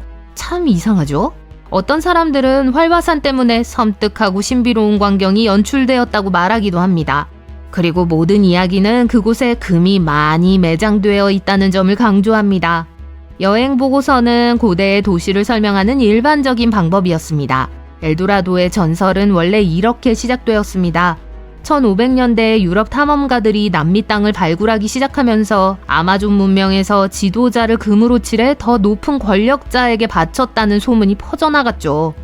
일명 황금의 남자로 불리는 엘 옴브레 도라도의 전설은 유럽 전역에 빠르게 퍼지기 시작했어요. 하지만 이는 콜럼버스 이전 문명의 의식적인 관습일 뿐 무한한 황금의 땅과는 아무런 관련이 없는 것으로 밝혀졌습니다. 스리비자야 제국이 쇠퇴하게 된 원인은 아무도 몰라요. 어떤 이들은 활화산이 제국을 삼켜버렸을 것이라고 추측해요. 아니면 강 위에 지어진 목조주택이 결국 가라앉았을 수도 있어요. 다이버들이 강바닥에서 유실물을 계속 찾아낸다면 고고학자들이 이 도시에 무슨 일이 일어났는지 알아낼 수 있을지도 모르죠. 세계 역사에서 흔하게 볼 수 있는 일이에요. 일부 고대 문명은 흔적도 없이 사라졌습니다. 예를 들어 마야 문명처럼요. 마야인들은 콜럼버스 이전 아메리카에서 가장 큰 제국 중 하나를 건설했습니다.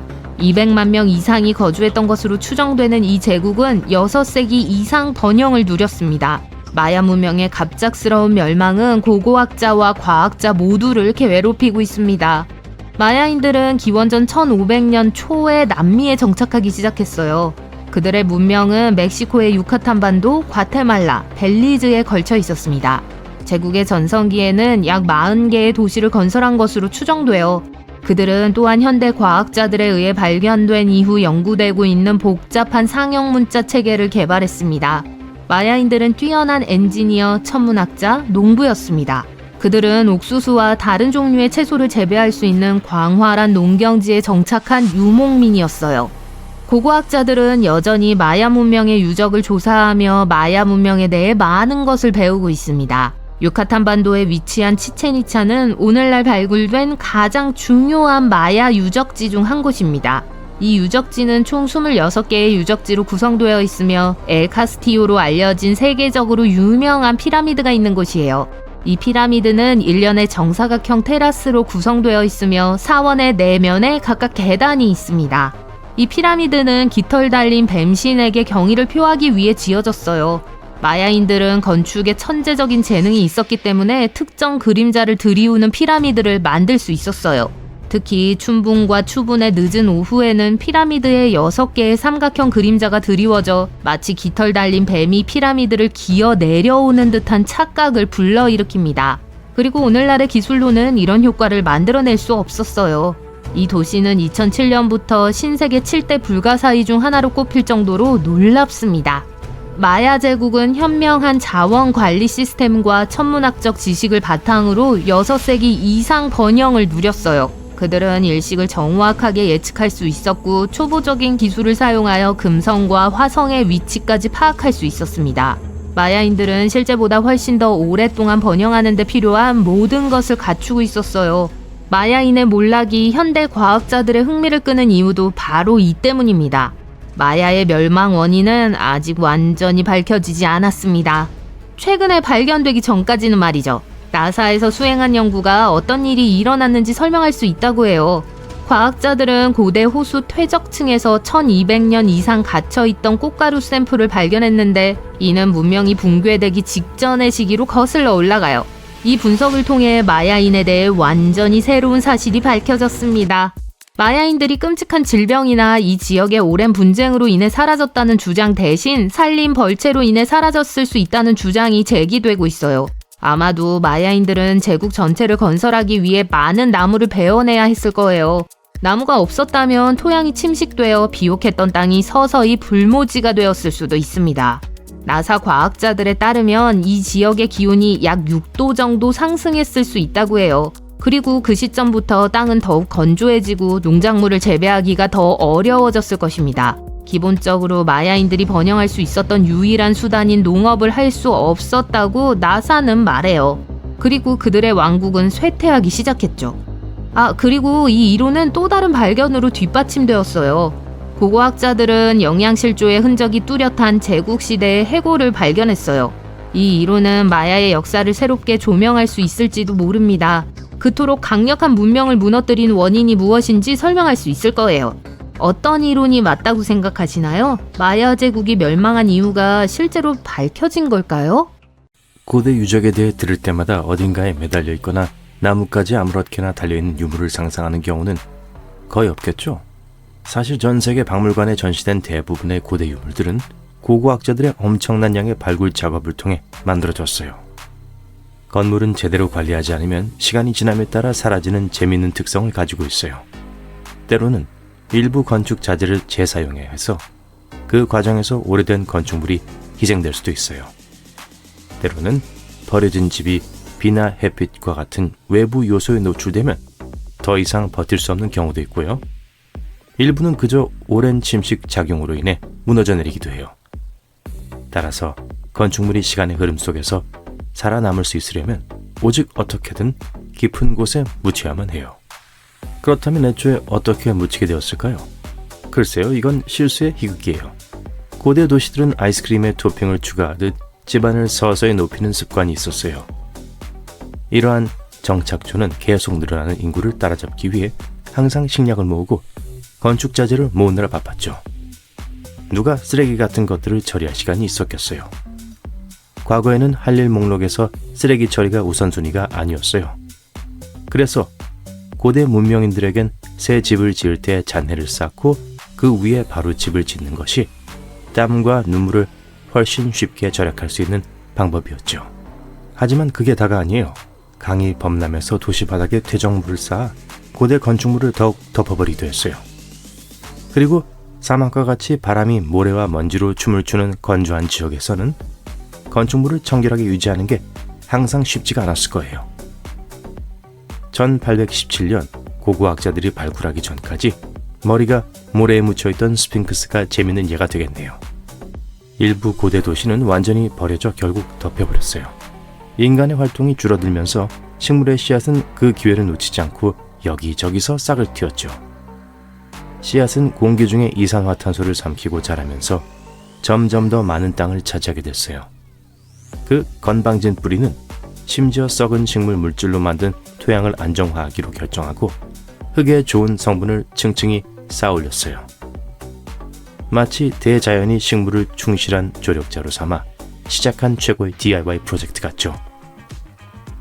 고대 문명의 비밀을 파헤치는 작업은 단순히 잃어버린 세계를 발굴하는 것뿐만 아니라 역사의 층 아래 숨은 보물을 드러내는 장대한 탐험이기도 해요. 하지만 고고학자들은 애초에 어디를 발굴해야 할지 어떻게 알 수 있을까요? 모든 것이 퇴적물, 파편, 식물 뿌리 등으로 겹겹이 덮여 있다면 새로운 프로젝트를 시작하기 전에 어떤 시스템에 의존해야겠죠? 우선 항상 특정 위치에서 고고학 발굴을 제한하는 것은 아니에요. 여러분이 건설업자인데 도시에 새롭고 멋진 아파트 단지를 짓고 싶다고 가정해 볼게요. 하지만 일부 지역 법률에는 프로젝트를 시작하기 전에 특정 요구사항이 있어요. 예를 들어 토지의 건축을 시작하기 전에 전문가를 불러 토양을 검사해야 할 수도 있어요. 고고학자, 지질학자 또는 고생물학자가 될 수도 있을 텐데 개발 과정에서 계속 주시해야 돼요. 유물이라든가 유기 잔재물을 뜻하는 에코팩트가 발견되면 전문가들이 급히 투입돼서 발굴하고 연구해요. 하지만 불도저나 안전모와는 전혀 관련이 없는 유적지는 어떨까요? 고고학자들은 고대 핫스팟을 찾기 위해 여러 가지 비법을 가지고 있어요. 그들은 탐정 활동을 통해 역사적 기록을 깊이 파고들어요. 오래된 문서와 지도를 훑어보며 특정 지역에서의 인간 활동에 대한 퍼즐을 맞출 수 있죠. 이전에 방문한 적이 있는 유적지라면 더욱 좋아요. 과거 발굴 기록이나 역사적 기록을 찾으면 고고학자들이 보물찾기를 계속할 수 있는 많은 정보를 얻을 수 있어요. 고고학자들은 삽을 휘두르기 전에 시각적 스캔 작업을 먼저 수행해요. 그리드 시스템으로 무장한 고고학자들은 유적지를 돌아다니며 지층 바로 아래에 숨어 있을지도 모르는 유물을 찾기 위해 두 눈을 부릅뜨고 살펴봐요. 예리한 눈을 가진 이 탐험가들은 석기부터 역사적인 유리, 심지어 고대 쓰레기 처리장까지, 그것도 귀중한 유물이죠. 인간 활동의 흔적을 다른 사람들보다 더 빨리 발견할 수 있어요. 쓰레기 덤프의 멋진 용어인 중토를 우연히 발견하면 한때 이곳에 사람이 살았다는 것을 확실히 알 수 있어요. 하지만 고고학자들은 믿을 수 있는 삽에만 의존하진 않아요. 숨은 경이로움을 찾는 데 도움이 되는 다양한 도구를 가지고 있죠. 지구 물리학 도구는 고고학자들의 비밀 병기와도 같아요. 예를 들어 저항률 측정기를 생각해 보세요. 이 영리한 장비는 토양의 전기적 구성 요소와 묻혀있는 지형이나 유물을 측정해요. 가령 벽이 묻혀있으면 주변 토양과 다른 저항값을 나타내요. 자력계와 지표 투과 레이더도 비슷한 방식으로 작동해서 토양에 묻힌 고대 보물에 대한 잠재적인 힌트를 보여줘요. 그리고 우리의 믿음직한 오랜 친구인 GPS를 누가 잊을 수 있을까요?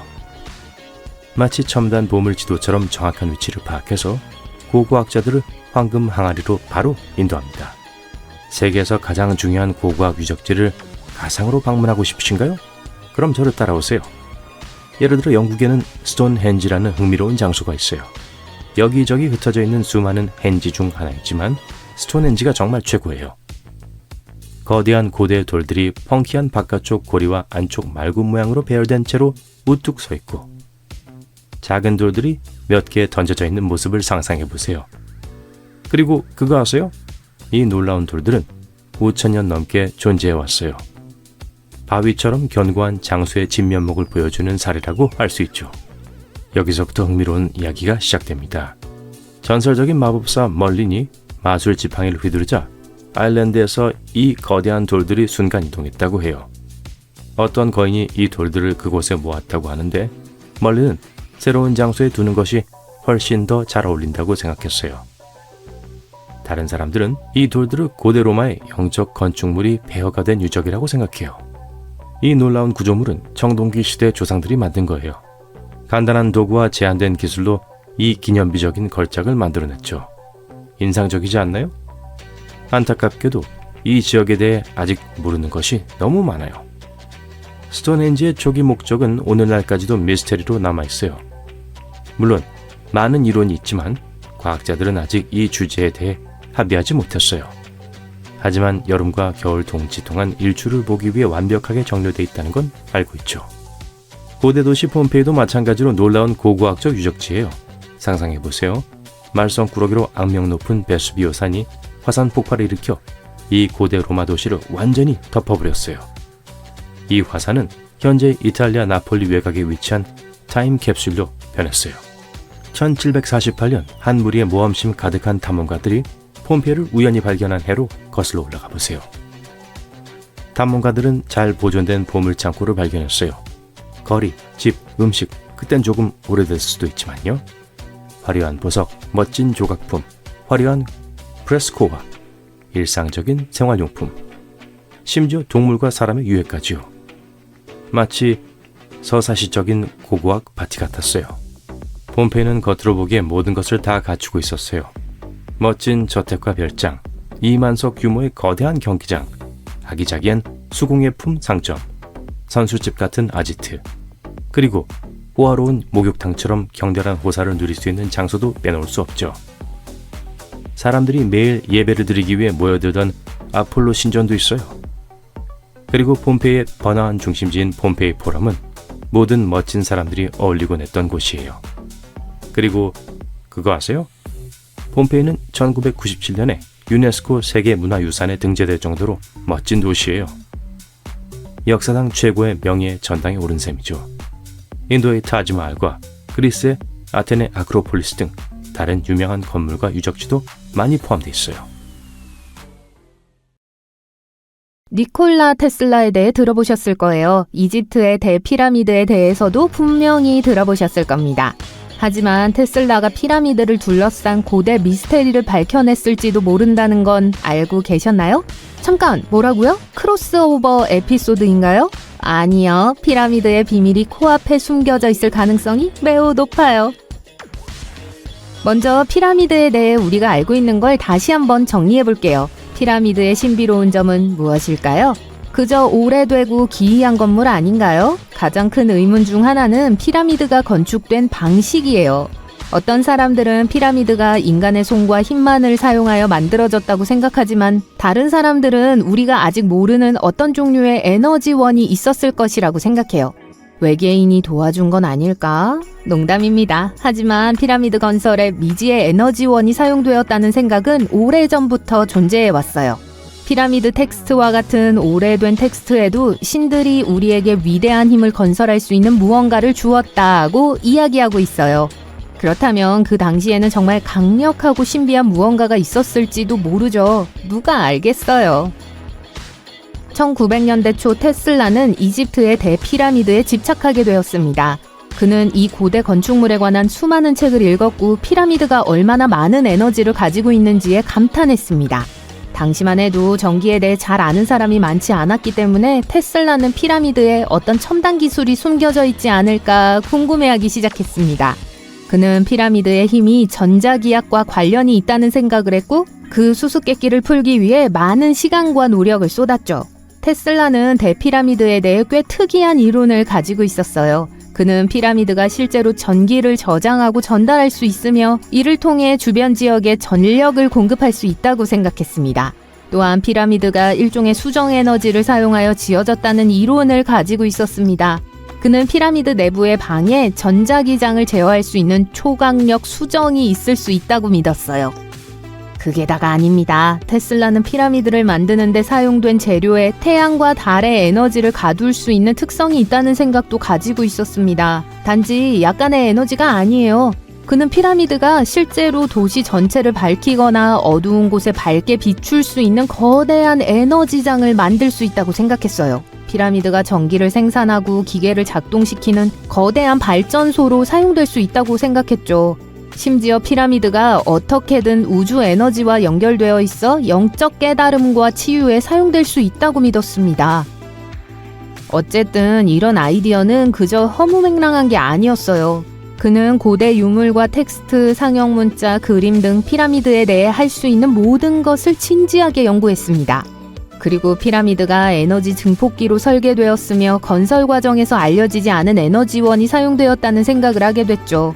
어떤 사람들은 이러한 이론을 생각해낸 테슬라가 괴짜라고 생각했습니다. 하지만 그의 아이디어는 오늘날 우리가 피라미드를 생각하는 방식에 큰 영향을 미쳤습니다. 연구원들과 학자들은 수년 동안 그의 이론을 파헤쳐 고대 건축물을 둘러싼 가장 큰 미스테리를 밝혀내는 데 사용해왔어요. 예를 들어 최근 과학자들은 이론 물리학을 사용하여 이집트의 대피라미드가 특정 전파에 어떻게 반응하는지 조사했습니다. 그들은 전파의 길이가 일정하면 피라미드가 방 내부에 에너지를 집중시켜 바닥 아래에 모을 수 있다는 사실을 발견했어요. 과학자들은 이 사실을 알아내기 위해 많은 계산을 했습니다. 먼저 어떤 전파 파장이 가장 효과적일지 생각했어요. 그런 다음 피라미드가 전파에 어떻게 반응하는지에 대한 모델을 만들었죠. 그리고 전파에서 얼마나 많은 에너지가 흡수되거나 퍼질지를 알아냈습니다. 마지막으로 파장이 피라미드에 부딪혔을 때 에너지가 피라미드 내부에서 어떻게 움직이는지 확인했어요. 이 모든 것을 설명하기 위해 과학자들은 다중극 분석이라는 것을 사용했습니다. 다중극 분석은 복잡한 물체를 더 간단한 부분으로 분해하는 방법이에요. 그러면 각 부분이 들어오는 에너지와 어떻게 상호작용하는지 볼 수 있습니다. 퍼즐을 분해하여 각 조각이 어떻게 서로 맞는지 확인하는 것과 같아요. 연구원들은 이 모든 것이 미래에 어떻게 사용될 수 있는지에 관심이 있습니다. 연구진은 피라미드와 같은 일을 할 수 있는 아주 작은 입자를 빛으로 만들고자 합니다. 입자의 크기, 모양, 재질을 변경함으로써 빛이 입자 주변에서 어떻게 움직이는지 제어할 수 있습니다. 이는 초소형 센서나 고효율 태양전지를 만드는 데 매우 유용할 수 있어요. 과학자들은 연구를 진행하면서 몇 가지 추측을 해야 했습니다. 그들은 피라미드 내부에 숨겨진 공간이 없으며 피라미드를 만드는 데 사용된 재료가 모두 동일하다고 가정했습니다. 이러한 추측에도 불구하고 그들은 꽤 놀라운 발견을 해냈습니다. 테슬라가 시대를 앞서 나갔다는 유일한 증거는 피라미드 연구뿐이 아닙니다. 당시에는 비현실적으로 보였지만 오늘날 과학자들과 애호가들이 재평가하고 구현을 시도하는 테슬라의 프로젝트가 많이 있어요. 테슬라의 가장 야심찬 프로젝트인 워든클리프 송전탑에 대해 이야기해 볼게요. 1900년 당시 테슬라는 이미 미국 전기공학계의 거물이었어요. 사람들은 그의 놀라운 발명품과 전류의 전쟁에서 토마스 에디슨을 능가하는 성과를 거두었다는 사실에 놀라움을 금치 못했죠. 하지만 테슬라는 현실에 안주하지 않았습니다. 그는 가장 야심찬 프로젝트인 워든클리프 송전탑 건설에 착수하기로 결정했습니다. 1901년에서 1905년 사이에 건설된 이 송전탑은 테슬라의 획기적인 아이디어 중 하나에 기반한 것이었어요. 테슬라는 글로벌 무선 통신 시스템을 만들어 불가능을 가능케 하겠다는 비전을 가지고 있었어요. 지구 자체를 도체처럼 사용하여 음악, 뉴스, 주식시장 보고서, 보안 군사통신, 심지어 팩시밀리 이미지까지 전송하는 것이었죠. 익숙하게 들리시죠? 네, 오늘날 우리가 사용하는 인터넷과 비슷하게 들리지만 전선을 사용하지 않는다는 점만 달라요. 하지만 테슬라는 훨씬 더 큰 꿈, 즉 무선으로 전력을 전송하는 것을 염두에 두고 있었습니다. 테슬라는 이미 테슬라 코일 변압기를 사용하여 전선 없이도 고주파 신호를 전송할 수 있다는 사실을 증명했으며 이를 계기로 무선 에너지 전송에 대한 집착이 시작되었습니다. 그의 비전은 우리가 통신하는 방식을 혁신하는 것뿐만 아니라 지구의 자연 에너지를 활용하여 전 세계에 전류를 전송하는 방법을 찾는 것이었어요. 테슬라는 인류의 이익을 위해 사용할 수 있는 무료 에너지가 우리 주변에 풍부하다고 믿었어요. 1899년 그는 극비 실험에서 지구 상층 대기를 통해 전력을 전송하는 것이 가능하다는 확신을 얻었습니다. 이것이 바로 워든클리프 타워가 탄생하게 된 계기예요. 이 타워는 전 세계에 무선 에너지를 공급하는 전 세계 타워 네트워크의 프로토타입 스테이션이 될 예정이었습니다. 안타깝게도 테슬라에게는 이 프로젝트를 실현할 수 있는 자원이나 투자자들의 인내심이 부족했습니다. 온갖 재정적 문제와 장애물에 부딪혔고 1917년 미완성된 타워는 테슬라의 빚을 갚기 위해 마침내 철거되어 고철로 팔렸어요. 이제 타워는 아무리 위대한 천재라도 때때로 자신의 꿈을 이루지 못할 수 있다는 슬픈 사실을 상기시켜줍니다. 하지만 원래 붉은 벽돌로 지어진 실험실은 여전히 그 자리에 남아있으며 테슬라 연구소 중 유일하게 살아남은 곳입니다. 재밌는 사실은 2017년에 한 영화 제작진이 놀라운 발견을 했다는 거예요. 영화 제작진은 지표2과 레이더를 이용해 워든클리프 주변 지역을 탐사했고 그 결과 부지 아래 수백 미터에 이르는 일련의 터널을 발견했습니다. 이 터널의 용도는 정확히 밝혀지진 않았지만 사람들은 수년 동안 이 터널이 테슬라의 원대한 계획의 일부라고 추측해왔어요. 물론 워든클리프는 전 세계 테슬라 애호가들의 주요 랜드마크입니다. 언젠가 마침내 터널의 수수께끼를 풀게 될지도 모르죠. 하지만 그렇지 않더라도 테슬라의 유산과 그의 놀라운 아이디어는 계속 이어질 것입니다.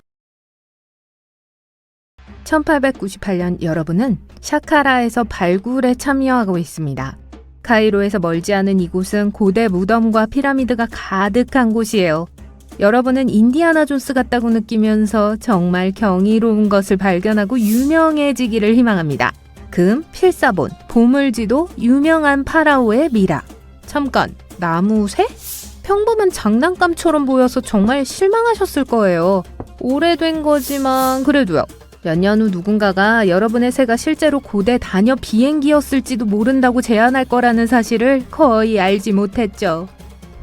샤카라 새라는 별명을 가진 이 유물은 플라타너스 나무로 만들어졌어요. 이 새는 날개 길이가 18cm에 불과하고 무게는 약 40g으로 이집트에서 온 완벽한 오리지널 기념품이라고 할 수 있어요. 2000년이 넘은 이 새는 깃털이나 다른 복잡한 장식도 없이 매우 평범하게 생겼어요. 하지만 부리와 눈이 있어 호루스 신의 상징인 매처럼 보이기도 해요. 꼬리는 사각형이고 이상하게 똑바로 세워져 있는 데다 지금은 사라진 조각이 있던 자리인 것처럼 보이는 다소 특이한 모양입니다. 인간은 재미있는 수수께끼를 푸는 것을 좋아하기 때문에 이 새의 용도를 설명하려는 시도가 여러 번 있었습니다. 첫 번째로는 아주 간단하게 의식용 물건이었다는 거예요. 두 번째 아이디어는 부유한 가정의 어린이를 위한 장난감이었다는 거고요. 고대 이집트에서 유행했던 부메랑의 일종이었을 수도 있습니다. 그러다 새가 풍향계로 사용됐다는 이론도 나왔어요. 하지만 카이로의 박물관에서 전시물을 막대기에 고정하기 위해 만든 것을 제외하고는 구멍이나 표시가 없기 때문에 이 설은 반박됐죠. 과거에는 걸 수 있는 방법이 없었어요. 새가 발견된 지 거의 한 세기가 지난 후 이집트 학자 칼릴 메시아 박사는 이 새가 단엽 비행기의 모델일 수 있다는 새로운 이론을 제안했습니다. 그는 이 새의 수평 꼬리 날개가 없는 것이라고 생각했어요. 그렇지 않다면 현대 비행기와 비슷하게 날개가 직각으로 설정돼 있었겠죠. 이는 비행에 필요한 공기 역학적 양력을 생산하기 위해 작동했을 수 있어요. 메시아 박사는 또한 당시에는 무덤에 기술 발명품의 미니어처 모델을 배치하는 것이 일반적이었다고 주장했습니다. 그렇다면 고대 이집트인들이 정말 기원전 200년에 비행기를 발명했을까요? 그런 거라면 항공기의 발명가로 여겨지는 라이트 형제는 정말 속상할 거예요. 라이트 형제는 1903년에야 첫 비행을 했으니까요. 확실히 알 수 있는 방법은 단 한 가지, 바로 모형을 테스트하는 거예요. 하지만 카이로에 있는 이집트 박물관은 자신들의 소중한 전시품을 장난감처럼 날아다니게 내버려 두지 않을 것 같았죠. 그래서 글라이더 디자이너 마틴 그레고리는 이번에는 발사나무로 비슷한 모형을 만들었고 꼬리 날개가 없어도 비행기로서는 별 문제가 없다는 결론을 내렸습니다. 사건이 해결된 걸까요? 아니요. 히스토리 채널은 공기역학 전문가를 초빙해 새 또 다른 복제품을 제작했습니다. 샌더스는 이집트와 비슷한 기상 조건에서 이 비행기를 테스트했고 작은 비행기의 능력에 깊은 인상을 받았죠. 파라오 시대의 비행기의 프로토타입을 발명했다면 오파츠의 좋은 예가 될 수 있었을 거예요. 기술이나 역사 측면에서 시대를 훨씬 앞선 유물, 즉 시대를 벗어난 유물 말이에요. 그리고 샤카라세가 이러한 혁신적인 개념의 유일한 예는 아닙니다. 1901년 한 그룹의 다이버들이 그리스 안티키테라 섬 근처의 수중 난파선에서 안티키테라 메커니즘을 회수했어요. 세계 최초의 아날로그 컴퓨터라고 불리는 이 기계는 기원전 100년경에 만들어진 것으로 추정됩니다. 이 청동 메커니즘은 태양, 달, 행성, 별의 위치는 물론 달의 위상, 다가오는 일식 날짜, 심지어 달이 하늘을 통과하는 속도까지 알 수 있었어요. 누가 어떻게 어디서 만들었는지 아무도 확신하지 못합니다. 하지만 당시로서는 매우 정밀하고 너무나 발전된 기술이라는 건 분명해요. 세계 최초의 수세식 화장실은 20세기 중반에 발명됐어요. 농담이에요. 지중해 크레타 섬의 고대 미노아 문명과 인더스 밸리 문명은 약 4,000년 전 동시에 이 놀라운 발명품을 만들어냈어요. 배관과 위생시설이 너무 잘 갖춰져 있어서 2000년이 지난 후에도 아무도 더 나은 설계를 하지 못했습니다. 고대 미노아의 화장실은 크노소스 궁전에서 발견됐는데 이 화장실은 옥상 저수지에서 지하 하수도로 물을 보내는 터널 위에 나무 의자를 설치한 것처럼 보입니다. 다른 타입은 항아리에서 물을 얻어요. 엄청난 부자들만이 이 모든 영광을 누릴 수 있었죠. 따라서 당시 부동산을 구입하고 싶을 때 수세식 화장실은 부유한 동네에 살고 있다는 신호였습니다.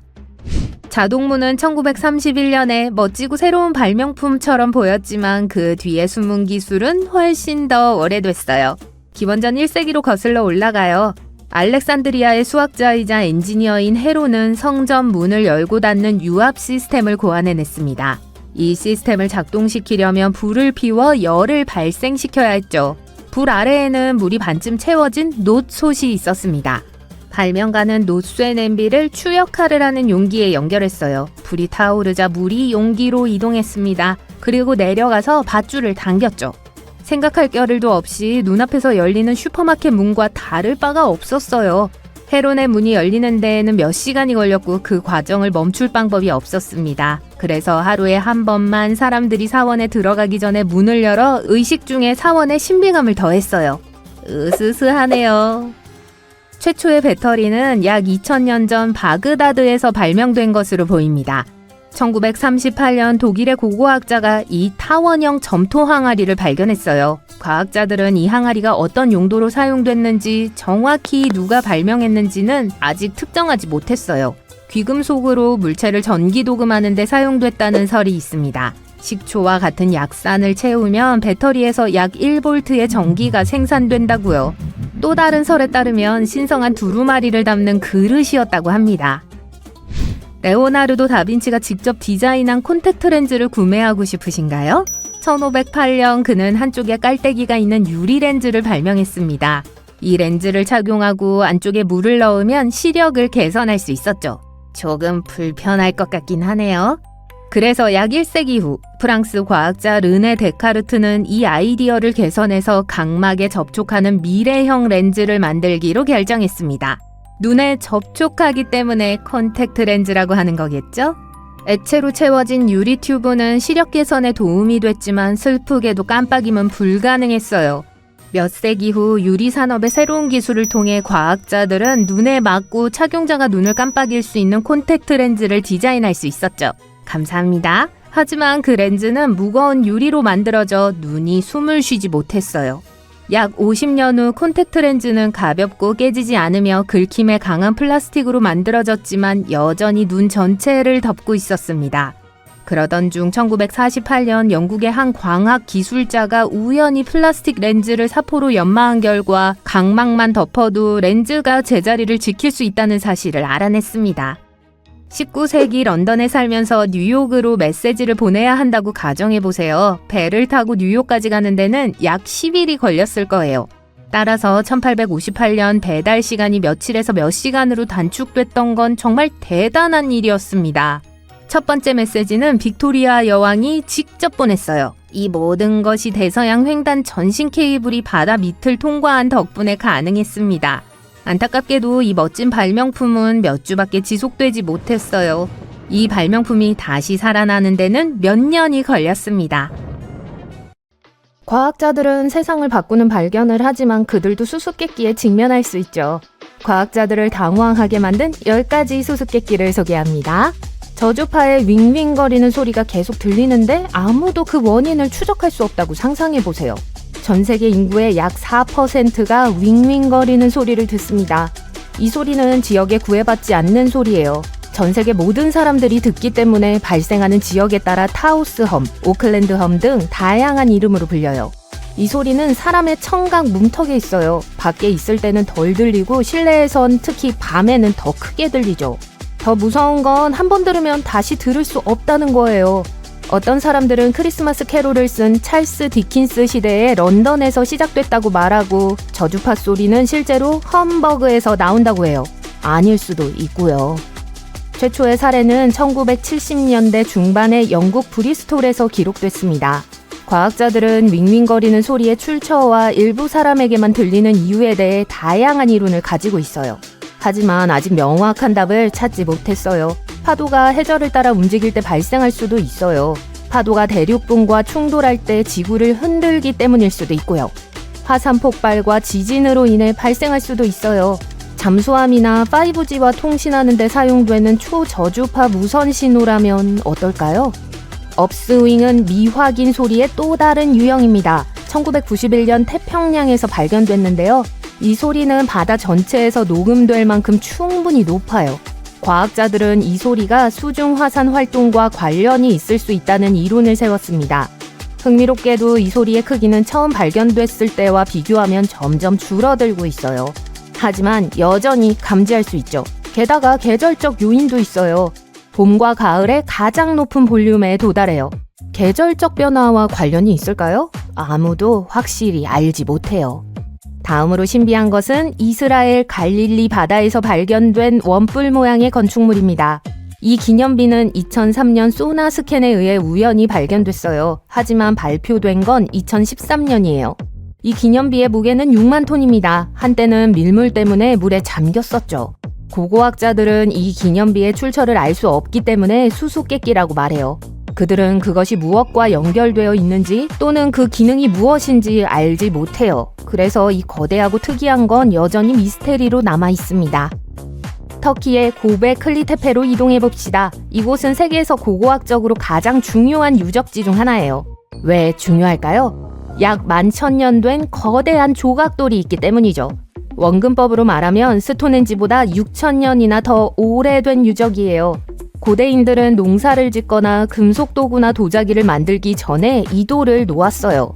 따라서 이곳의 존재는 사람들이 먼저 농사를 짓고 나중에 건축을 시작했다는 우리가 익히 알고 있는 문명의 연대기와는 상반되는 거예요. 분명히 그런 식은 아니었죠. 어쨌든 좋은 질문은 이 유적지의 목적이 무엇이었을까 하는 거예요.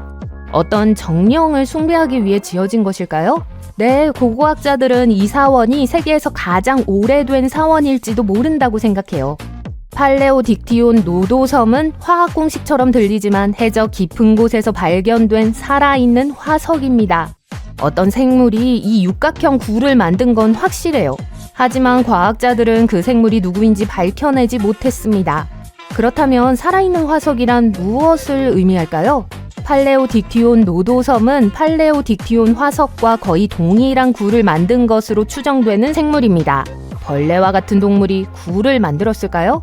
과학자들도 모르죠. 한 가지 분명한 것은 지질학적 힘에 의해 무작위로 만들어진 것이 아니라는 거예요. 화석 이야기가 나와서 말인데 이 거대한 화석을 좀 살펴보세요. 비공식적인 이름은 고질러스예요. 2011년에 아마추어 고생물학자에 의해 발견됐어요. 화석 기록을 분석해서 지구 생명체의 역사를 연구하는 과학자 말이에요. 자, 고질러스를 돌아가서 똑바로 세워서 측정하면 길이가 거의 2m, 높이가 약 3m에 달해요. 이 화석은 4억 5천만 년 전 신시내티가 수중에 있을 때 만들어진 화석입니다. 화석화된 해조류 매트일 수도 있지만 일부 과학자들은 다른 의견을 가지고 있어요. 남미에서 발견된 거대한 터널입니다. 이 터널은 최소 8,000년에서 10,000년 전 거예요. 처음에 연구원들은 2개의 거대한 굴을 발견했어요. 그것들은 거대하고 깔끔하게 건설되었죠. 지질학자들은 이런 구조물을 본 적이 없다며 놀라움을 금치 못했습니다. 굴의 형성을 설명할 수 있는 지질학적 과정은 알려진 바가 없어요. 연구원들은 1930년대부터 굴에 대해 알고 있었어요. 하지만 그 당시에는 이 터널이 일종의 고고학적 구조물일 뿐이라고 생각했죠. 그러다 벽과 천장에서 거대한 발톱 자국을 발견했습니다. 그들은 멸종된 일부 종들이 이 흔적을 남겼을 거라고 추론했어요.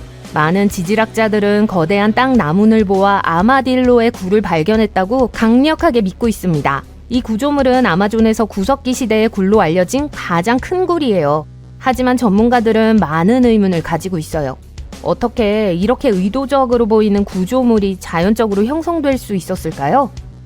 그러던 중 한 연구원이 또 다른 이상한 동굴을 발견했습니다. 이 동굴은 거대한 터널에서 수백 마일 떨어진 곳에 있었어요. 현재 브라질에서는 구석기 시대의 굴이 1,500개 이상 발견됐습니다. 더욱 흥미로운 점은 이 동굴 중 일부는 터널과 연결되어 있고 때로는 방으로 이어진다는 거예요. 자연현상에 대해 계속 설명해 볼게요. 매년 특히 10월이 되면 태국의 메콩강에 불덩이가 나타난다고 하면 어떨까요? 전설에 따르면 나가 불덩이는 부처님을 지구로 돌아오라고 하는 부름이라고 해요. 그리고 이러한 호출을 하는 존재가 강뱀이고요. 글쎄요, 그건 신화지만 과학은 그것에 대해 뭐라고 할까요? 인화성 가스와 관련이 있을까요? 아직 명확한 답은 없어요. 이 불덩어리들은 물에서 솟아오르는 것처럼 보여요. 거의 300m 높이까지 올라갈 수 있어요. 불꽃놀이처럼 빠르게 사라지죠. 일반적으로 붉은색 또는 주황색으로 빛나요. 몇 가지 전설도 소개해드릴게요. 정말 흥미진진하거든요. 잃어버린 도시 아틀란티스에 관한 전설을 언급하지 않으면 섭섭하겠죠? 아시다시피 전설에 따르면 아틀란티스는 약 11,000년 전에 바닷속으로 가라앉았다고 합니다. 그 이후로 과학자뿐만 아니라 보물 사냥꾼과 철학자들도 잃어버린 세계를 찾고 있어요. 비미니 로드도 그 흔적이 될 수 있을까요? 1968년 한 다이버가 바하마 북 비미니 섬 해안에서 이상한 돌을 발견했어요. 돌들은 사람이 만든 것처럼 보였어요. 마치 일정한 간격을 두고 질서정연하게 놓여있는 것 같았죠. 과학자들은 당황했지만 오래가지 않았습니다. 블록의 탄소 연대 측정 분석 결과 지질학적 힘에 의해 자연적으로 도로가 만들어졌다는 사실이 밝혀졌어요. 블록을 쌓았다는 것을 나타내는 도구 자국이나 흔적은 전혀 없었죠. 연구는 계속되고 있지만 과학자들은 일반적으로 침식에 의해 블록이 만들어졌다고 믿어요. 아틀란티스 시대는 아직 오지 않은 것 같네요. 해변을 걷고 있는데 문어 수십 마리가 지나가는 것을 본다고 상상해보세요. 2017년 웨일즈에서 한 무리의 사람들이 바로 이 광경을 목격했습니다. 이 생물들은 왜 바다에서 나왔을까요? 그 답은 아무도 몰라요. 20마리에서 30마리의 문어가 모래 위에 기어다니는 것을 봤다고 보고됐습니다. 사람들은 부상의 흔적을 찾았지만 아무것도 발견하지 못했어요. 그들은 문어들을 바다로 다시 데려갔다고 말했습니다. 흥미롭게도 이 문어들은 사람들이 잠들어 있을 때 해안으로 계속 기어 올라왔어요. 전문가들은 상태 평가를 실시하지 않고는 동물을 해변으로 밀어낸 이유를 확신하기 어렵다고 말해요. 그들은 이 이례적이고 드문 사건의 원인에 대해 여전히 추측하고 있습니다. 아니, 10,000원이었던 걸까요? 게다가 문어들은 잘 무장하고 있었어요. 별도의 연구에 따르면 어부들이 문어를 잡아먹는 큰 동물을 더 많이 사냥할수록 문어의 개체수가 더 많이 증가한다고 해요. 아마도 이것이 문어가 먹이나 은신처를 찾기 위해 더 멀리 이동해야 하는 이유일지도 몰라요. 하지만 적절한 연구 없이는 이론만 있을 뿐이죠. 우주에 대해서도 우리가 아직 모르는 것이 많아요. 태양계 생명체의 황색 근원에 대한 보너스 사실을 알려드릴게요. 과학자들은 태양 내부에서 새로운 유형의 파동을 발견했어요. 이 파동은 태양의 자전 방향과 반대 방향으로 움직입니다. 게다가 우리가 이해할 수 없을 정도로 매우 빠르게 움직이고요. 연구원들은 이 파동의 기능에 대해 다양한 이론을 가지고 있어요. 문어의 역할을 알아낸다면 태양 내부에서 일어나는 과정에 대한 추가적인 통찰력을 얻을 수 있을 거예요. 그리고 네, 문어는 잘 무장하고 있었어요.